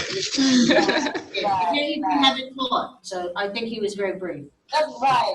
You notice I commended him because, as I said, didn't even write one lesson, you know, many lessons. Very good. This is great. This is a process, you know. This is wonderful. I like to always reflect on things. It's the same way in which you are being students, you know, and the uncertainty sometimes comes in. It's the same way in which your own students experience this kind of uncertainty. And you know what? We need to affirm them. We need to guide them. We need to, you know, really give them constructive input so that they can move on and deliver, you know, something that they're proud of, something that you're proud of. Sometimes as teachers, we keep things really mysterious, kind of hidden, you know, this great secret. And when the test time comes and they don't produce, you know, we make comments like they weren't listening, they weren't paying attention, whatever. That's true for maybe 60% of the time. But at the same time, as teachers, we need to make sure we provide some kind of scaffolding. This is the first time I'm doing this year. Although I've taught this course 3 years, I've never done that session like this, a pre-session, so to speak. They would just, with the day the lesson plans are due, they would have already submitted and they come to the class and they make the presentation. But they never benefit from the feedback because they have already submitted the lesson plans. So I decided this year, you know, let me try this, see how it would work. If we had a preview first of all the lesson plans, having persons give their input, you make your presentation so that you can feel a little bit more confident of what you're doing. And even if you're an all-time teacher, so to speak, to hear what others might say and see how, you know, you can benefit from it. So I'm hoping that so far persons are benefiting, not just persons who have not yet taught, you know. All right. That was a plug for someone to say yes. Yes. Yes, we agree. Yes. Yeah. All right. So, thank you very much, Jason. So, Ava, Vanessa. Any of you would like to, I mean, Tracy has already indicated she didn't send something, or but this has been a very good learning experience for her. She can now draft something. I'm encouraging you, Tracy. I've actually drafted something while we're here, even though I've spent since the first lesson trying to figure out how to do it. And I've spent time, I've read, trying to do all the reading, but I was way off target. But I've actually drafted something. Obviously, I've just written it as we were speaking, but I do have a title now. Oh, okay. In fact, even before bringing Ava and Vanessa, quickly, were you able, Tracy, to identify something? Because I know that was one of your biggest challenges, to try and find something that was, culturally challenging to the students that exists and in light of your discipline and stuff. Were you able to sift out something? I think it's a social thing, and I think that's why the school is about 60% white, 40% black, and then we have they have the sets, and what's just always disturbed me is that in the higher sets, it's almost all white, and then the lower sets, it's all black, and this is the reason that I'm actually trying to get a teaching degree. Those are the kids that I want to help. I want to see it a certain way, and there's a difference between this class and the other one we're doing. Just one thing that stood out to me was I think it was the other class where the way black people speak and the way white people speak is taken differently. I think maybe it was the other class where white people will say, would you mind going having your bath now? Which is what a black teacher or a black parent would just say, go get to the tub. And I watched black teachers in my school where I work and white teachers, and that is the way that the teachers talk. And I'd never ever seen it before. So for my lesson plan, I want to get the kids at a young age, and I would tell them my expectations, and in my expectations, I would say, when I tell you, can you pick up that piece of paper? I'm just being nice. I really want you to bend over, pick it up, put it in the trash. So there's no confusion in my language. And I think, obviously, I have so much to learn, but that would be a part of my assessment every time I did a lesson, to make sure that, I guess it's an ongoing thing. I'm a real newbie. That's the one thing I've learned that I think would help. And I think that with trying, I'm getting there. Okay. All right. What I'll encourage you to do is complete your draft and send it to me still, so that I can give you at least some kind of feedback prior to the final submission next week. Yeah, I would love to do that. Yeah, definitely. Yes. But right. when I can go there, that was just one thing. I've done a real simple one in the end. Now that I see how it is. All right. Great. All right. 2 more presentations to go. Who doesn't want to be last?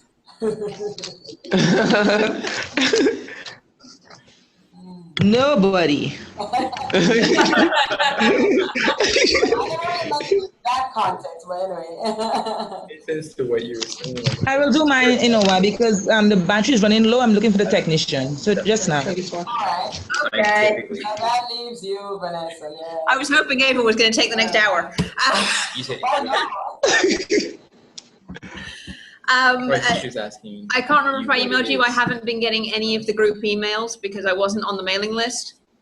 What is your email address? VanessaTaylor3@gmail.com. Because I wasn't, I'm still only provisionally registered. They're having some administrative issues. I wasn't on the initial mailing list. I should have been added in a couple of weeks ago, but it just doesn't seem to have happened. So I didn't get any of the stuff that you sent. Right. We got it last night when my classmates very helpfully emailed it to me. Okay. All right. What I'll do, just right here now, since I routed through the administrator, I'll find out what the problem is. But in the meantime, as soon as I send it, I'm asking your colleagues again to just forward anything that's sent from me, just forward it to you, just until that is sorted. Thank you. So I haven't emailed you anything because I didn't actually have any of the stuff you sent. Right. I did have something written out, but I'm not sure how easy it's going to be for people to understand what I'm talking about without seeing it in front of them. Go ahead. I'll give it a go, but I've never taught a class before. I've tutored individual students on specific issues that they've had, which is very different. because I'm tailoring it to one particular student and the way that they learn, and answering their questions more than trying to teach a class and having to deal with students who learn in different ways. But I've actually based this on a UK schedule. So science lessons in the UK are 75 minutes long. Okay, wow. Need a bit more leeway to include stuff. And I'm doing evolution because you get a lot of religious groups who deny the existence of evolution, but for the GCSEs and the A-levels, the students still have to write what the examiners want to see as opposed to necessarily what they believe. And it's a very sensitive topic because you're kind of telling people that what they've been told their whole lives is completely wrong. The Earth is not 6,000 years old, and you are related to monkeys. Right, that's a tough one, right? So it's something that has to be handled in a really sensitive way. But if you get people with with an impossible border crossing, then it kind of has to be addressed as, okay, like, what you believe is what you believe. That's great. I'm not trying to change what you believe, but this is what you write in the exam. But the students with strong religious beliefs may be raised to deny evolution. Phrases like fossils were planted there by God to test our faith. The world is only 6,000 years old. How can anything have evolved? So we need to address these issues in a sensitive manner, and also prevent other students from making comments belittling what that person may believe, which was a problem at my school. So my objectives are to, at the end of the class, students should be aware of the age of the planet in a general sense, the interrelatedness of different species, and the genetic mechanism of evolution. Sorry, that last part, I thought it's a bit muddled. Go ahead. The genetic mechanisms of evolution. So mutation and selective pressures. Prerequisites, they would already need to have a basic understanding of DNA, heredity. My materials, I'd have a lot of, I actually found quite a lot of visual materials, including a really good YouTube video, sort of morphing down a chain. So it was actually dinosaurs into birds, and showing the different stages of how they got there. Phylogeny charts, so family relations between different species. And information on, just brief information on specific people who are sort of big characters in the development of the theory: Charles Darwin, Alfred Wallace, Mendel. Brief information on them and what their contributions were, which would all be in a PowerPoint presentation. The learning activities, I can't read my own handwriting.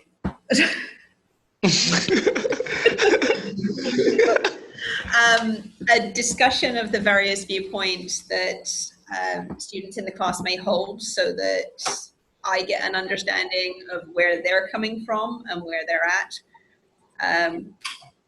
Discussing some examples that you can see modern day, so different dog species.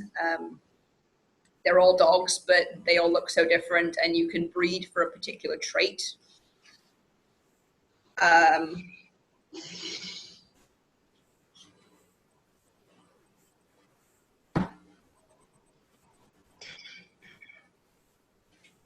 And a discussion of survival of the fittest. And assessment would be at the end of the class, so immediate assessment, a word search for sort of buzzwords, but without giving them a list of those words, so they need to know them to know what they're looking for, and a crossword with definitions of specific buzzwords, and the homework that I would assign would be to find a modern example demonstrating evolution as a result of selective pressure.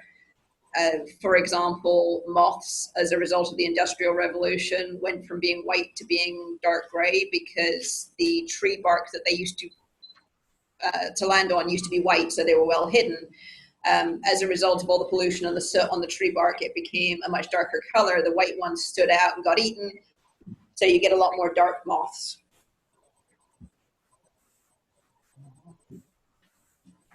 And that's it. Okay. All right, thank you. All right, and I get your efforts in light of one, not even getting the templates in time, and two, not having taught. So again, I'm inviting persons, questions, seeking clarity, comments. Go right ahead. Okay. Yeah, Samuel.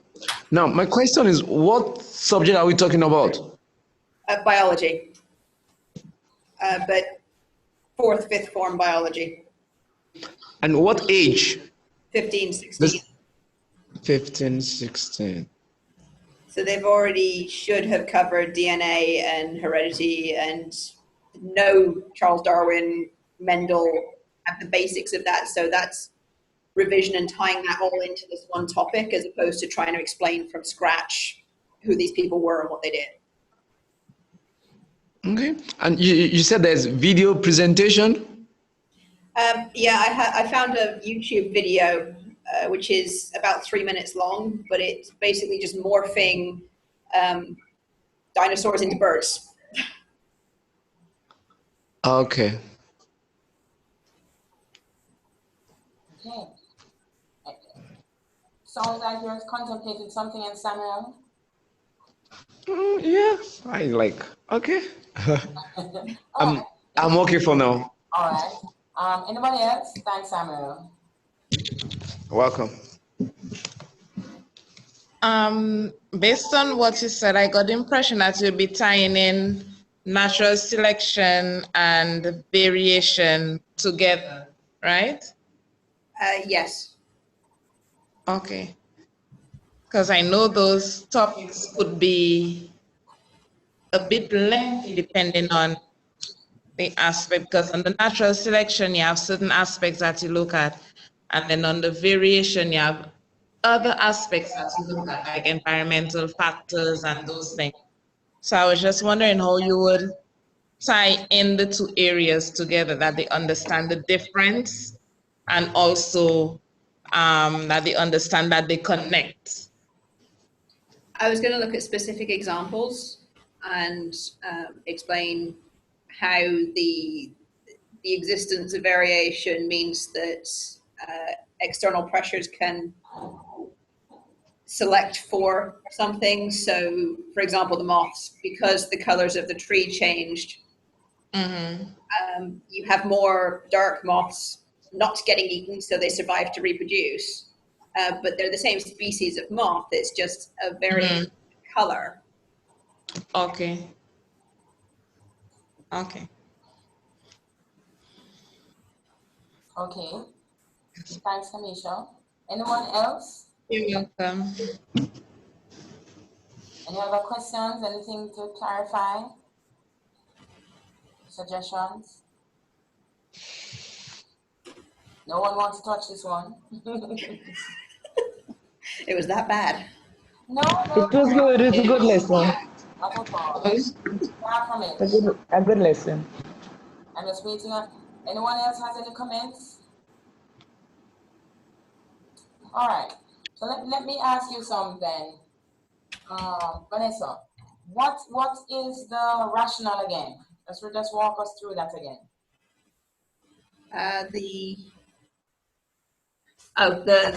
Why this topic, right? What's a border crossing issue? Students with strong religious beliefs may have been raised to not believe in evolution. So by trying to teach that as part of the curriculum, I'm going against everything they've been told their whole lives in church, at home, which is a pretty big deal to try to address. Definitely. So what is it that you would want you want to be able to teach, it has to be taught because it's part of the syllabus. Yes. And you want to be able to teach it without causing offense. I'm not quite sure what it is that, yeah, we know that that exists in terms of how students will perceive the concept because of strong religious beliefs, but what is that you want to achieve in doing this particular lesson?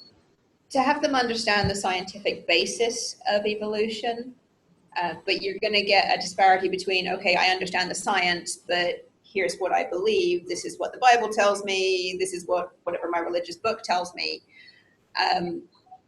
So to try and sort of bridge that gap, okay, maybe the Bible is a way of explaining it. It's not necessarily going against. Yes, evolution may exist. Maybe God directs it.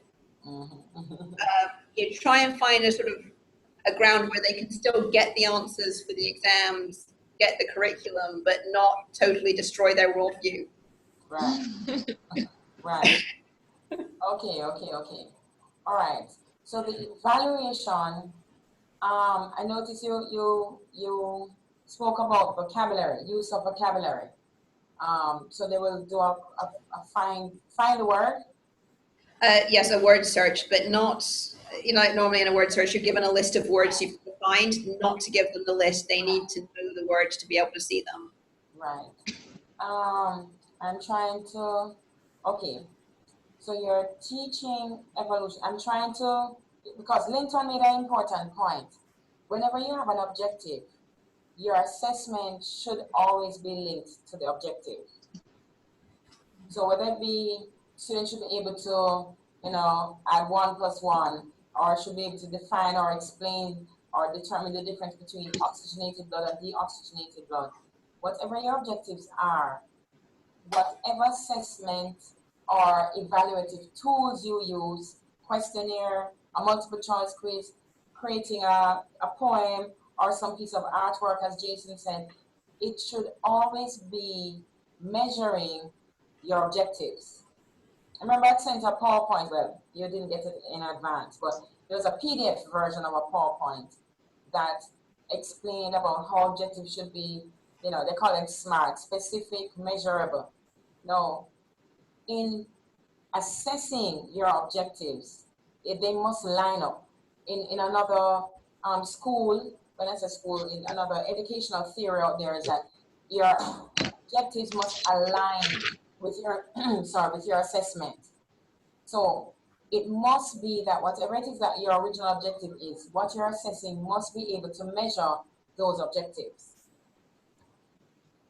The question that I'm trying to wrap my head around is, how are those assessment strategies that you have listed or named or identified helping you to measure the objectives that you started out with? For anybody at all, this is very important, that your assessment must measure, test, evaluate, give you some feedback on the very objectives that you set out, at the very beginning. It's as if you plant corn, and if you don't know what you're looking for, you could be looking to reap breadfruit or ackee or apples. Because you do one thing, but then you're assessing a total different thing. And sometimes as teachers, we do this. I'm not talking specifically now about what you have done, Vanessa. I digress a bit. I like to always highlight an important principle. Sometimes we teach one way, and then we assess a total different way. We teach knowledge. There are 3 apples in the basket. There are 5 this, there are 10 whatever. And then we assess by saying, why are 3 apples in the basket? We never lay the ground for, the theory to explain why these apples are in the basket in the first place. We just teach straight knowledge. But when we assess a little deeper, and it's unfair to students to bring in an assessment tool that is measuring something that you never prepared them for. So that's just a plug for general teaching principle. But back to you now, Vanessa, specifically now. Do you think that your assessment, the strategies that you have, you think they're measuring what you wanted to, achieve? That's the immediate assessment. So that's at the end of the class, Mhm. and they're giving that in before they leave. Okay. The longer term was for them to find a modern example demonstrating evolution and to explain it. So you know what the variation was, what the selective pressure was, how that is. So that's something that they can spend more time on. Okay. The vocabulary was just, okay, you've been paying attention, you understand the language. Right. Because there's no point in asking them to write something about variation if they don't understand what variation is. Right. Right. Okay. All right. Again, I encourage you to also just send me your draft in like Tracy, since you didn't get a chance to do that. And then I can give you, if there's any more feedback that I'm not picking up just now. All right. Well, you've all been very good sports, teaching the class and listening to each other. Really appreciate that.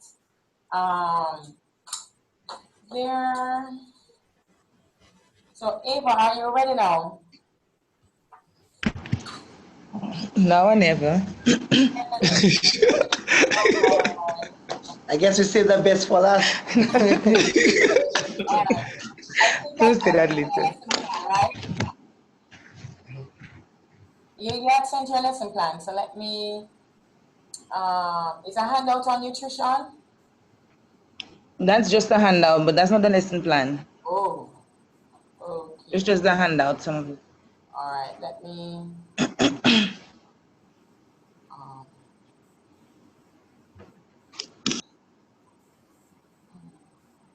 okay, here is the lesson plan. Oh, yeah.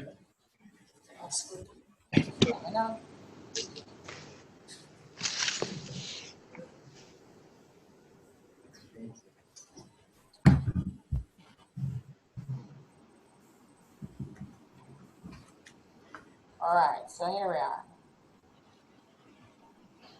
Let me start from there. Visible to all? Yes. Yes. All right. Okay, you have our attention now, Eva. Fire away. Okay, I've since made some changes, but I'll email the time. I've increased to 120 minutes, and we're going to have 1 to 3 periods. 3 periods. Okay. Yeah. The rationale, kind of a long word.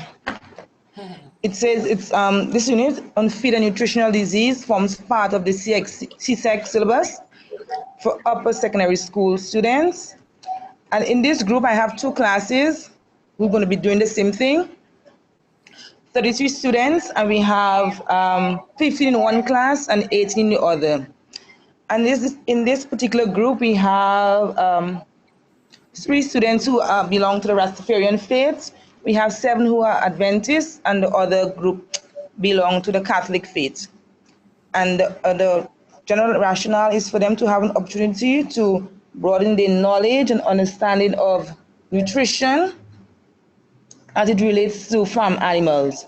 And the lesson will actually deal with just pigs, but it's just a general overview. Once they understand the nutrition in pigs, they should relate it to other animals that belong to the same group, non-ruminants. Also, they will understand the importance of feed. They'll classify feeds and know some of the consequences of not following a proper feeding regime or program. They also understand that they have a lot of nutritional diseases that the pigs can suffer from if they don't feed them properly, and a whole lot of other things that we don't need to get into. One of the things I want to look at is, because we have Rastafarian, 7 Days Adventist, and even vegetarian, they would come with their own view about nutrition and about pigs. Because as we might know, that Rastafarians don't believe in eating, they don't eat meat. And according to the Bible, they say it's unclean, even 7 days Adventist. That's a cultural belief that they say the meat is unclean, it's not fit for human consumption, it's not hoofed animal, etc., etc. So my rational part of it is that students should put aside or come try and bridge the gap between the science in school and the cultural beliefs. They can hold on to their views, yes, but they can respect the views of others who eat the meat, etc. And it's also important that if they want to follow a career in agriculture, they should know about nutrition in animals. If they want to become a lab technician, if they want to become a nutritionist, etc., farm manager, they should know about it. So it's very important as general knowledge. Just now. Okay, my objectives were, you're going to state 2 reasons why farmers rear pigs, listen and explain the type of feeds administered to pigs, listen and explain some of the nutritional diseases in pig, and appreciate each other religious point of view. Materials, we had feed samples, a video projector, worksheets, handout, photos, a word list, notebook, pencil, markers, a blank graphic organizer, Bristol board. Then we also had a vocabulary where the students would brief rundown of what is feed, pigs, definitions, what they don't know about, because these will come up in the lesson. So we're going to have essential vocabulary part of the lesson. And the prerequisite knowledge, they should know from the previous lesson what food is. I'm going to give a definition. That food is any substance taken into the body supplied with the correct proportion of nutrients needed for proper growth and development. So they're going to actually use food and feed in the same way, because it does the same thing. Only to explain to them that food, when you talk about humans, we generally use food. When you talk about, talking about animals, we'll use feed. And that's my content. We have 4 types of feed stuff. I list them and we also give examples of them. And as we can see, we have chaff that came up in the vocabulary list. So these things are already there. You would have known what is it we're talking about. Then we go into the lesson, etc., etc. The first thing that I tried to do was match my activity with my objective. So the first objective, which was why farmers rear pigs, etc. I'm trying to have the activity match the objectives. Okay? Right. And then I say you'll brainstorm students by displaying the following phrases on questions, on Bristol board, and they are going to stick them on the wall, and then they're going to put answers to it. So you have them do the first activity. So you're going to put strips of paper and ask them to volunteer to give a response, and then see what they have written. So something to see what they have known, what they know first. Yeah. Okay. To move on. I'm looking at both computers, mine and yours, sorry.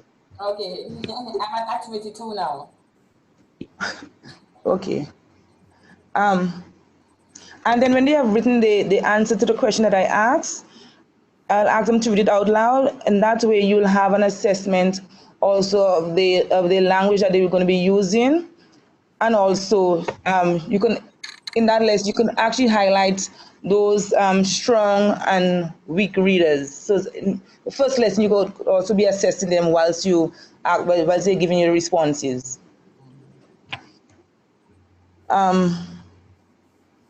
So. The teacher, being aware of the various religious and denominations present in the class, will ask those students who have not given a response what they think to express their views on the topic. I will engage the students in a guided discussion to share their views, and each person will be told to respect the other's view, even though they don't believe what the person is saying. We'll have established that person should respect person's view and don't say, no, that's not the way it should be done. I know that, or whatever. We'll establish that as a rule.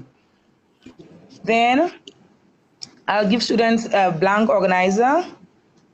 I'll send it to you later, and then they'll put the responses. I'll put the question, why do farmers rear pigs?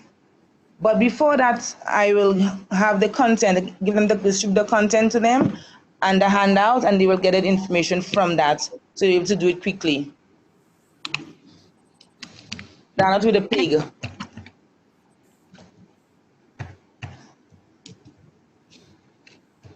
So they will, as I said, they will use that information and just put it in the blank organizer. Then I will ask the students just to link the other objective if they have seen some of the commercials on TV, because I think most persons have seen the commercial on TV, the African commercials where they ask for donations to give persons money to help save our children, etc., etc. When they answer yes in the affirmative, I'm going to ask them what are some of the physical characteristics of these students, hoping to get the answers like they look thin, of these children. They look small, they look emaciated, they look hungry, etc., etc. And then try to link what they say to the pigs. So I'll ask some questions like, do you think pigs can also suffer from these kind of ailments or become thin, look emaciated, and what are some of the reasons for that? Okay. Then of course I will acknowledge their response. Again, looking for those persons who are actively participating in the lesson and making a mental note of that. Then I'm going to explain, show them a little video of what the pigs look like when they suffer from different nutritional diseases. We have a video to show that, not very long, because we already covered that, but they want to see what's happening.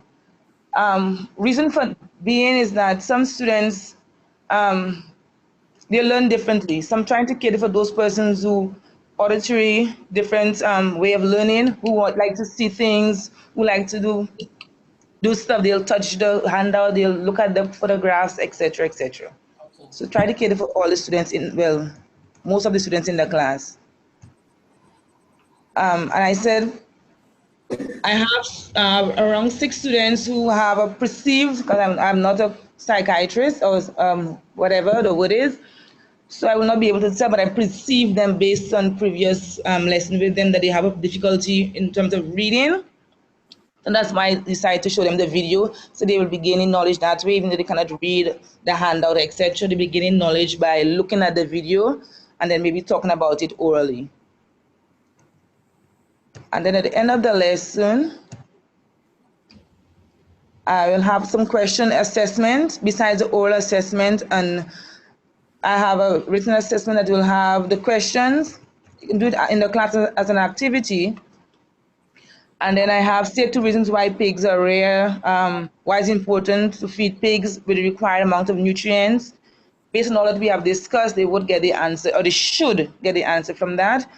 And then I have a maximum mark for each question that they answer, the student mark and the teacher's comment. So if you have a reason why the child answered that based on maybe how they perceive it culturally or religiously or their own opinion, I can make a comment about it in the column. So when they give it back to them, they'll have a feedback and know where they went wrong and how to improve. And yes, go up down for me. And then I'll make a general conclusion that even though they may have conflicting views about rearing and consuming pig, they should be a bit, I think all religions play to humanity. That's just my opinion, I think. So just humane for you to feed them in connection with the areas that we have mentioned before in terms of nutrition, etc., etc. It's just humane, it's just the right thing to do. And regardless of it cuts across, humanity cuts across race and religion and beliefs. Hoping to cut across borders too. And bring it down for me, Lee. And yes, and then I'll have that's just an example of the different diseases that I have to show the students. In a nutshell, that's the lesson. Okay. All right. Okay, thank you very much, Ava. You're welcome. So, on to the next task now. Who would like to lead this challenge now? Yeah, okay. Clarifications. All right. Yes, Samuel. Yes, Samuel. Yes, what came to mind is the duration, 120 minutes. That's 2 hours. Would they be seated throughout the lesson or there's a break during the lesson? I'm doing like my lecture. I'll give them breaks, 10 minutes break. Oh, in the class or to go outside the class?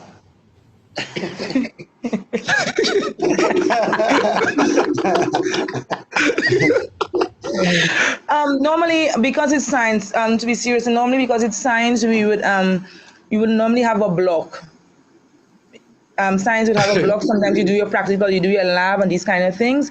You would know, I'm not hoping that the same thing for your class. Sometimes in the weekly, you'll have a 40-minute lesson. You might have triple period. So I think in that lesson, because it has videos, it has pictures, it has things for them to do. That's why I chose that, yeah. Because of the time. And would they be seated throughout the lesson? I would hope so. Okay. No, I see the number of activities, like, wow. And apart from that, my activities just match my objectives. So I'm trying to, every objective, based on my research, you have to have an activity. Well, you don't have to. It's good to have an activity to get your objectives achieved. So each of them, that's why I did an activity for each objective, because you don't want to put a lot of objectives and you don't achieve them, and you don't have them. How are you going to achieve your objectives? So that's why I did that. It just looks long, but it's just I did it step by step to, in case anybody, Samuel, you can borrow it in your lesson and actually teach your lesson without me having to be there. That's why I just did it like that. So we wouldn't do explain and this like that. You'd actually have a guide to do step 1, step 2, step 3, and follow. Saying just in case Miss Colmo is not there, the next teacher can actually come pick up my lesson and teach it. So like each activity, like what average will you spend time on each activity? I'm yet to figure that out because I was not complete, but I am doing a timing. You'll see the timing for your lessons. So each thing is supposed to be timed to match the time that you have. So that's I'm working on that now. It's not complete as yet. Okay, now, my last question is about, you said you have 15 students in one class and 18. So like you be in 2 classes during the lesson? No. Or the 2 classes come together? No. You teach each class because at my school. Are you hearing me? Yes. Yes, based on the number of students at my school, you have groups. So I normally teach option 1 and option 2, and you teach them the same lesson. If you want to, or you can modify it based on the ability of the student. So if the students are at the same ability, you can do the same lesson. And if they are varying abilities or below academic level, you could just modify your lesson to suit them. Generally, because I'm taking it from a point of view of my school, they are mainly boys, and yes, they want to be out and out, but when they can watch a video, they'll be interested in videos, they want to touch things, they want to, as you said, move about. So you don't want to have them in one place all the time. So once you have activities and the children are engaged, I think the lesson will go well. Okay, thank you. You're welcome. Okay. Anybody else? Questions, clarification, views? Just a clarification, if ever. I could see like in the topic we have animal science, and then later she would speak about nutrition and diseases. Yes, that's a clarification. So is that the right thing? Doesn't she have to actually state that she would be looking at the feed and the nutrition and diseases? I think it could come as a subtopic. because animal science is kind of broad. But then if your focus is on the nutritional part of it, then that should be a subtopic noted there. What do you say, Ava? I like it the way it is. That's okay because based on it's animal science. It's a general, it's a broad area, yes, but based on your objective, I guess you'll get that from the objective of the lesson. Well, I kind of tend to agree with what Kanisha is saying, that you probably need to put in a subtopic because there are so many things that you will be looking at under animal science. Nutrition is just one. Okay. So, okay. You know, I can put in a subtopic, or you're going to make this topic more specific to this lesson. I'll do that. All right.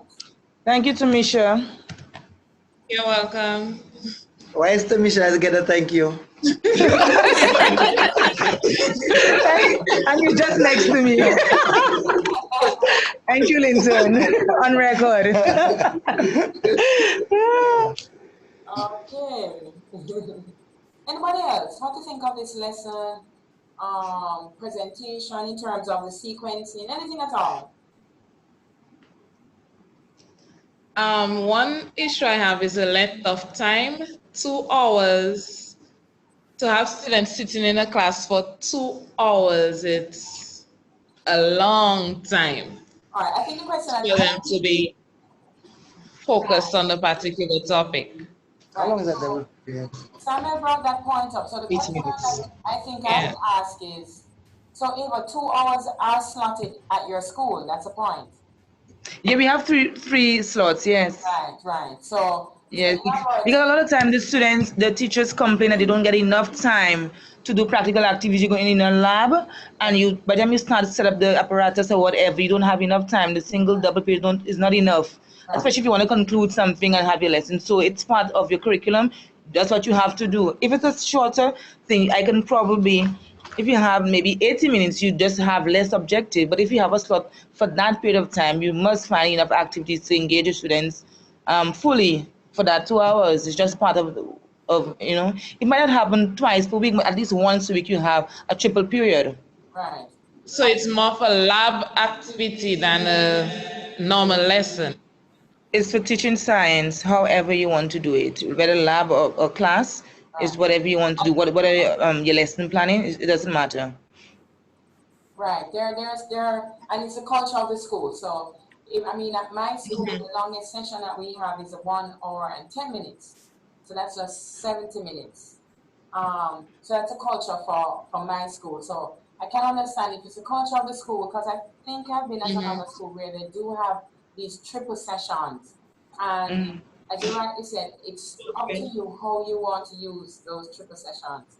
So to me, if it's part of the school's timetable, then that might not be what your school or other schools might use, but I get it that schools do that, and it's up to, just as Ava said, it's all up to you how you want to run those sessions, whether it be in class, breaking with activities, or it's a lab, but it's provided, because as she rightly said, teachers do sometimes just need some extra time other than a single or a double session. So it's up to you to break it up how you want to use it how you want.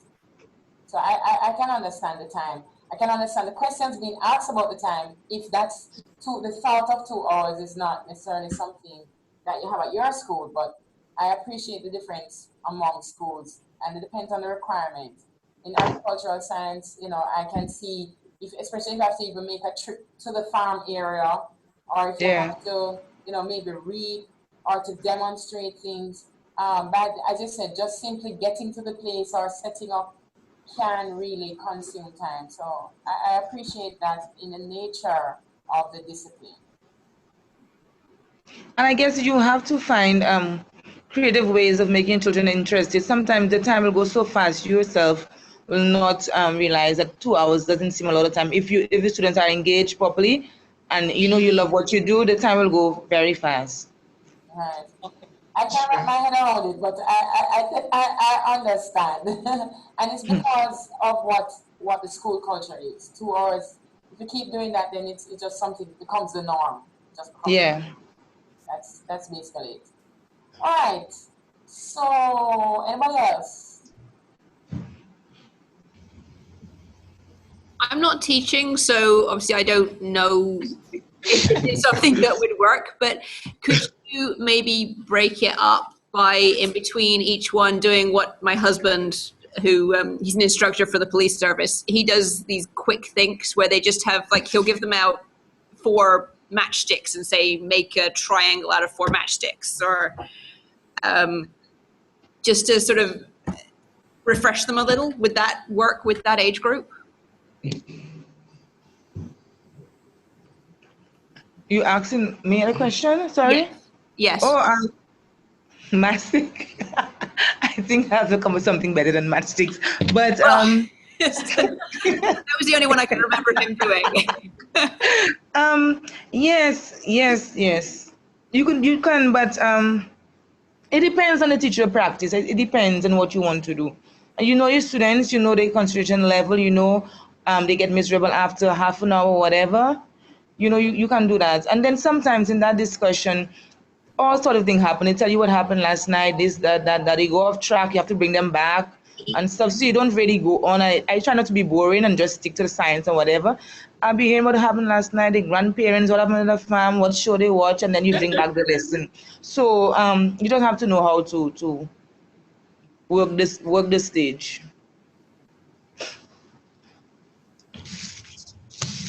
See, many persons are concerned about this 2 hours more than I thought, Ava. Yeah. Right, but I guess it's because we are not. Sorry? Yes? I said, I guess it's because we are not used to it. For Right. us, we don't have the double period, so. Right. Yeah. How old is grade 9? 14 to 15. Okay, because we didn't start getting triple periods until we were 16, 17, 18. Okay. When the school decided that we could actually sit still for that long and the teacher wasn't going to kill us. What was the duration of your triple periods? Sorry? What was the duration of those three set triple sets? That would be 2 hours. Yeah, 2 hours. that would be about 2 hours. But 2 hours in a science lab with kids that are bored can get kind of destructive. We actually managed to, under the bench, make laughing gas. Oh, wow. And gas the teacher. So yeah, they didn't they didn't give her too many triple periods. Right. And as Ava said, you know the students, and you kind of know how to do it. I think maybe what is missing, I guess, in the flow of things is how you're transitioning from each one. And I think maybe that's why you're getting all these questions, Ava, in terms of those breaks. And really, we should do that. You mentioned how if a teacher came along with and you weren't there and they just picked up your lesson plan, they should be able to follow it. So it would be good maybe somewhere in there to indicate that flow. So you say activity 1, they'll do this. Then they'll do into activity 2 and 3. But maybe it would be good if you didn't have a teacher who was following on, just strictly from your lesson plan. Let's put that in, and it will cover all of the need to, how am I going to do this? How am I going to move from half an hour periods or 20-minute periods? Because a lesson plan should really have everything that needs to be done to execute the plan, if you know what I mean. Yes, yeah. All right, so let's get off Ava's back about the time, all right? It's a done deal. All right, let's figure it out that it works, especially for the nature of the subject. So, does anyone else have a comment other than the time? Her lesson plan is very good. It's nicely done. Okay, so we're getting past the time now, Ava. Yeah. All right. Now, question. You are dealing with a very delicate topic, just as Vanessa. in terms of, religious impact. I know Jason also had brought in something with a religious impact on how students, perceive things. And I appreciate the flow. I appreciate where you're going with it. I'm just wondering if, especially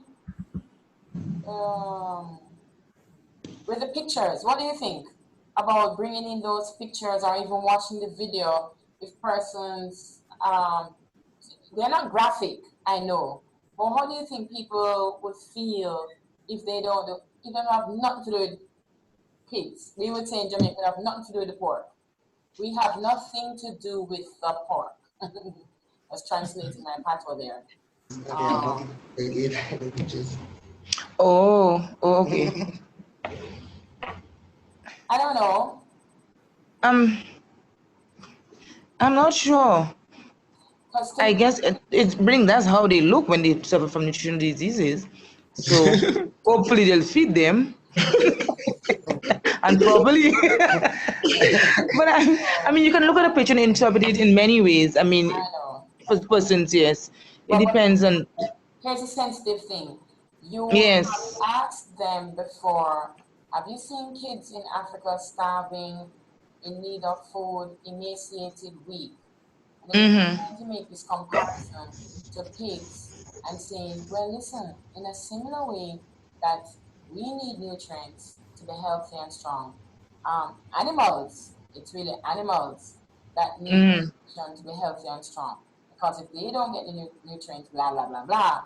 See how these pigs look. In some kids' minds,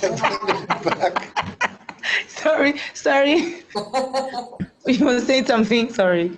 In the mind of a grade niner, are you saying that my life is just as like a pig's? I mean, I'm just saying.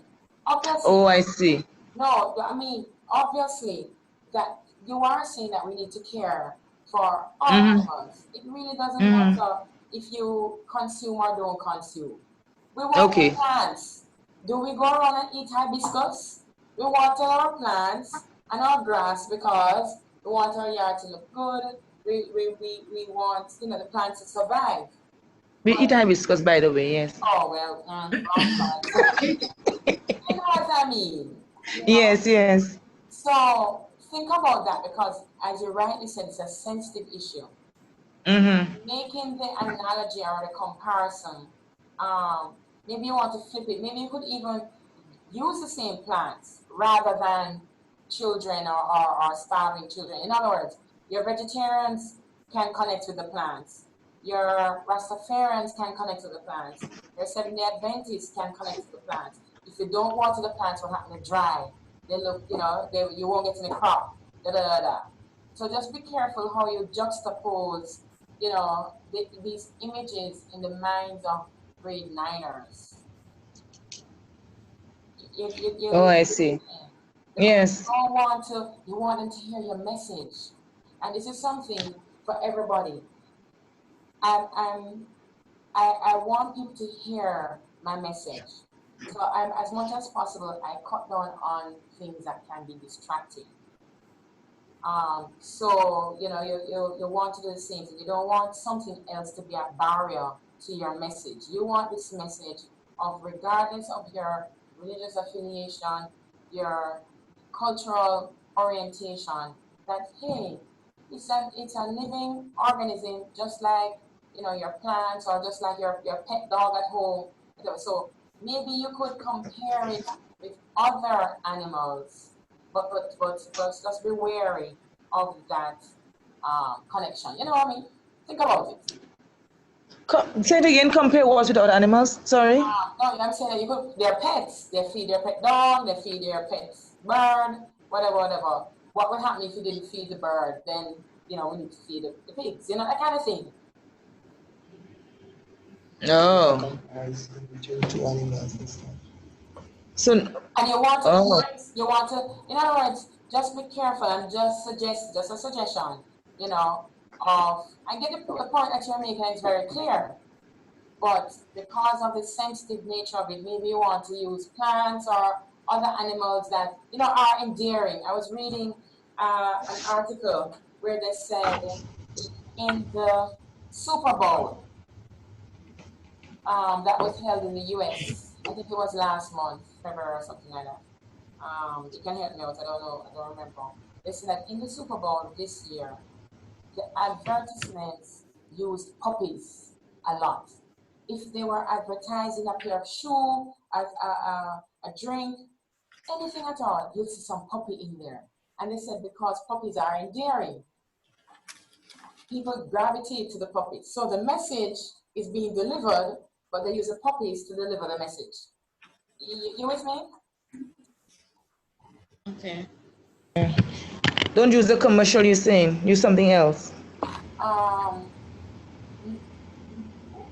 No, I'm not saying that you mustn't use the commercials. I'm just saying use something where the message will be, there won't be any barrier to getting your message across. Reducing the barriers as much as possible. Okay. I don't know. What does anybody say? I know that our time is almost expired. But what does, is there any other comment? Anybody like to comment on my comment? When we were going through it initially, it did strike me that you could have somebody going, you're equating children in Africa to pigs. Right. Are you saying that they're on the same level? Right. Which they could be focusing on sort of that thought as opposed to, okay, this is the reason we're looking at this. Right. No. But just to get a link, what they have seen a lot, and nutrition, because they are humans themselves, and just to have the link that regardless of whether it's humans or plants or animals, they all need nutrition. So it's just how you interpret it. Because a lot of persons are familiar with the commercials, and the students, they see it all the time. So it's just to equate it and have that striking effect that this can happen also in animals. Right. It's not we're not really doing a comparison. Just ask them, have they seen the commercial? And then they'll, and part of the lesson says, can you set some of the physical characteristics of animals that lack nutrition and etc. just to tie in the two, but it's not an equation. No. Right. But I wasn't saying that was what you were doing. It's just a possible way that it can be perceived. They can be interpreted. Yes, I see. I understand. I understand. Right. Okay. All right. Now, I always like to find out how do students feel about. We went beyond 2 hours today, right? We always go beyond 2 hours. We have a 3-hour class. Well, how did you find this class? It was, different from night going yada yada yada yada. But how did you find this class? It was exciting, first of all, and indeed well, normally I do my lesson plans, but now that I actually look at hearing the cultural behaviors, and because I paid no attention to that before. Yeah, but now, like from Ava's lesson plan, I could actually see that, like, from now I could actually fit in planning for them right now. So probably I'll get the interest from the other students right now. Okay, all right. Yeah. Thank you for that contribution. Anyone All right. else? Was this a waste? We did it. No, it's very informative. I mean, you get a sense of everybody and their point of view, and just like listening to your colleagues' comments, it puts you in the class, like you're the teacher, and these are what the students actually think also. So you can get that feedback that, students think that way also. So I have to be careful of what I say and careful of what I plan and careful what pictures I show and how they can actually, equate that to that. So it gives you an overview and helps you plan for the next lesson, I think, better once you take these things into consideration. And it was very good. Another thing from the last class, sorry students, another thing from the last class, we keep thinking about the students and their background and the students what they feel and what their grandparents taught them. I was thinking about what about the teacher? What about the teacher? I keep saying, but yes, the students, but do teachers? What about they? They come from different background, different culture, different, and most times we think we're always right unless we're willing to accept and be reflective and stuff. But what about the teacher? Do we actually analyze and say, you know what? I don't know what somebody from we have students from Jamaica in my class. What does he think? What does the person from Trinidad think? What does the person from Guyana think? What do they think? Because I'm not multicultural. I can't afford to go to all the countries and get a part of their culture, Spain and these places, and get a feel of the culture, what it's like. Because we won't be teachers after all. So what is it like that? So how do you, as a teacher, actually develop, besides reading and getting your own knowledge, how do you internalize these culture in order not to project any kind of prejudice to your students and don't shun them out and stuff? Besides reading and talking to other colleagues and stuff like that, how do you do that as a teacher? That question is being asked of me or for the class? Oh, anybody, yes, anybody. Well, I think one, we have to be open-minded, and we have to remember that even though we are teachers, we are not perfect. So we are also never too old to learn. You learn a lot from your students once you're open to new ideas and so forth. And an important thing too is that you've all chosen to take this path. You've all registered into this program, and I think it speaks to your own desires. Whether it is just for mobility, upward mobility, to become qualified, but the fact that you're in the classes, I'm hoping with other courses that you will do, that in itself would open your how you think. It would challenge how you think. It will help to improve your craft of teaching. As Kamisha said, that you must be willing to learn, to make changes. So I think even the trying to be culturally aware and how to ensure that your language and your choice of words. I think the fact that you're in classes like these, it's a first step, so that as you become aware of the implications of how you speak to someone, how you treat them, that my own socialization, as much as I was socialized this week, that I'm now being made aware. I think just the fact that you're enrolling in a professional development course, and these things in themselves help, but awareness is what is the first step, where you can then begin to address, how am I doing this? What was the impact? What your students faces. See if you can study what's going on behind the scenes. Find out about your students. All these things play a role in trying to understand. You might say something and a student breaks down in tears. Why? Because their pet, was killed in a car accident, and they love their pet, and they're busy talking about animal nutrition, and they remembered when they used to feed, their dog. It's amazing, different things. So just being aware of your students, knowing them, being aware of yourself, and that kind of interaction is a first step. There's, as I said, much more to learn. All right.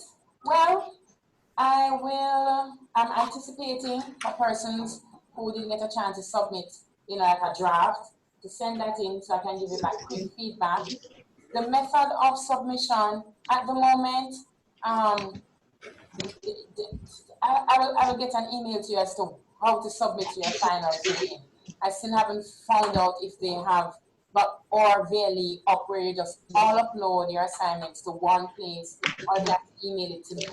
I know they don't want that method, because when things are emailed to a lecturer, something happens, no one else can, capture the information. So all the best, even as you, complete your final thing for next week. So God's willing, see you next week. Thank you. Thank you. Thanks. Bye. Bye. See you later. Bye. All right, Ashley. Okay, no.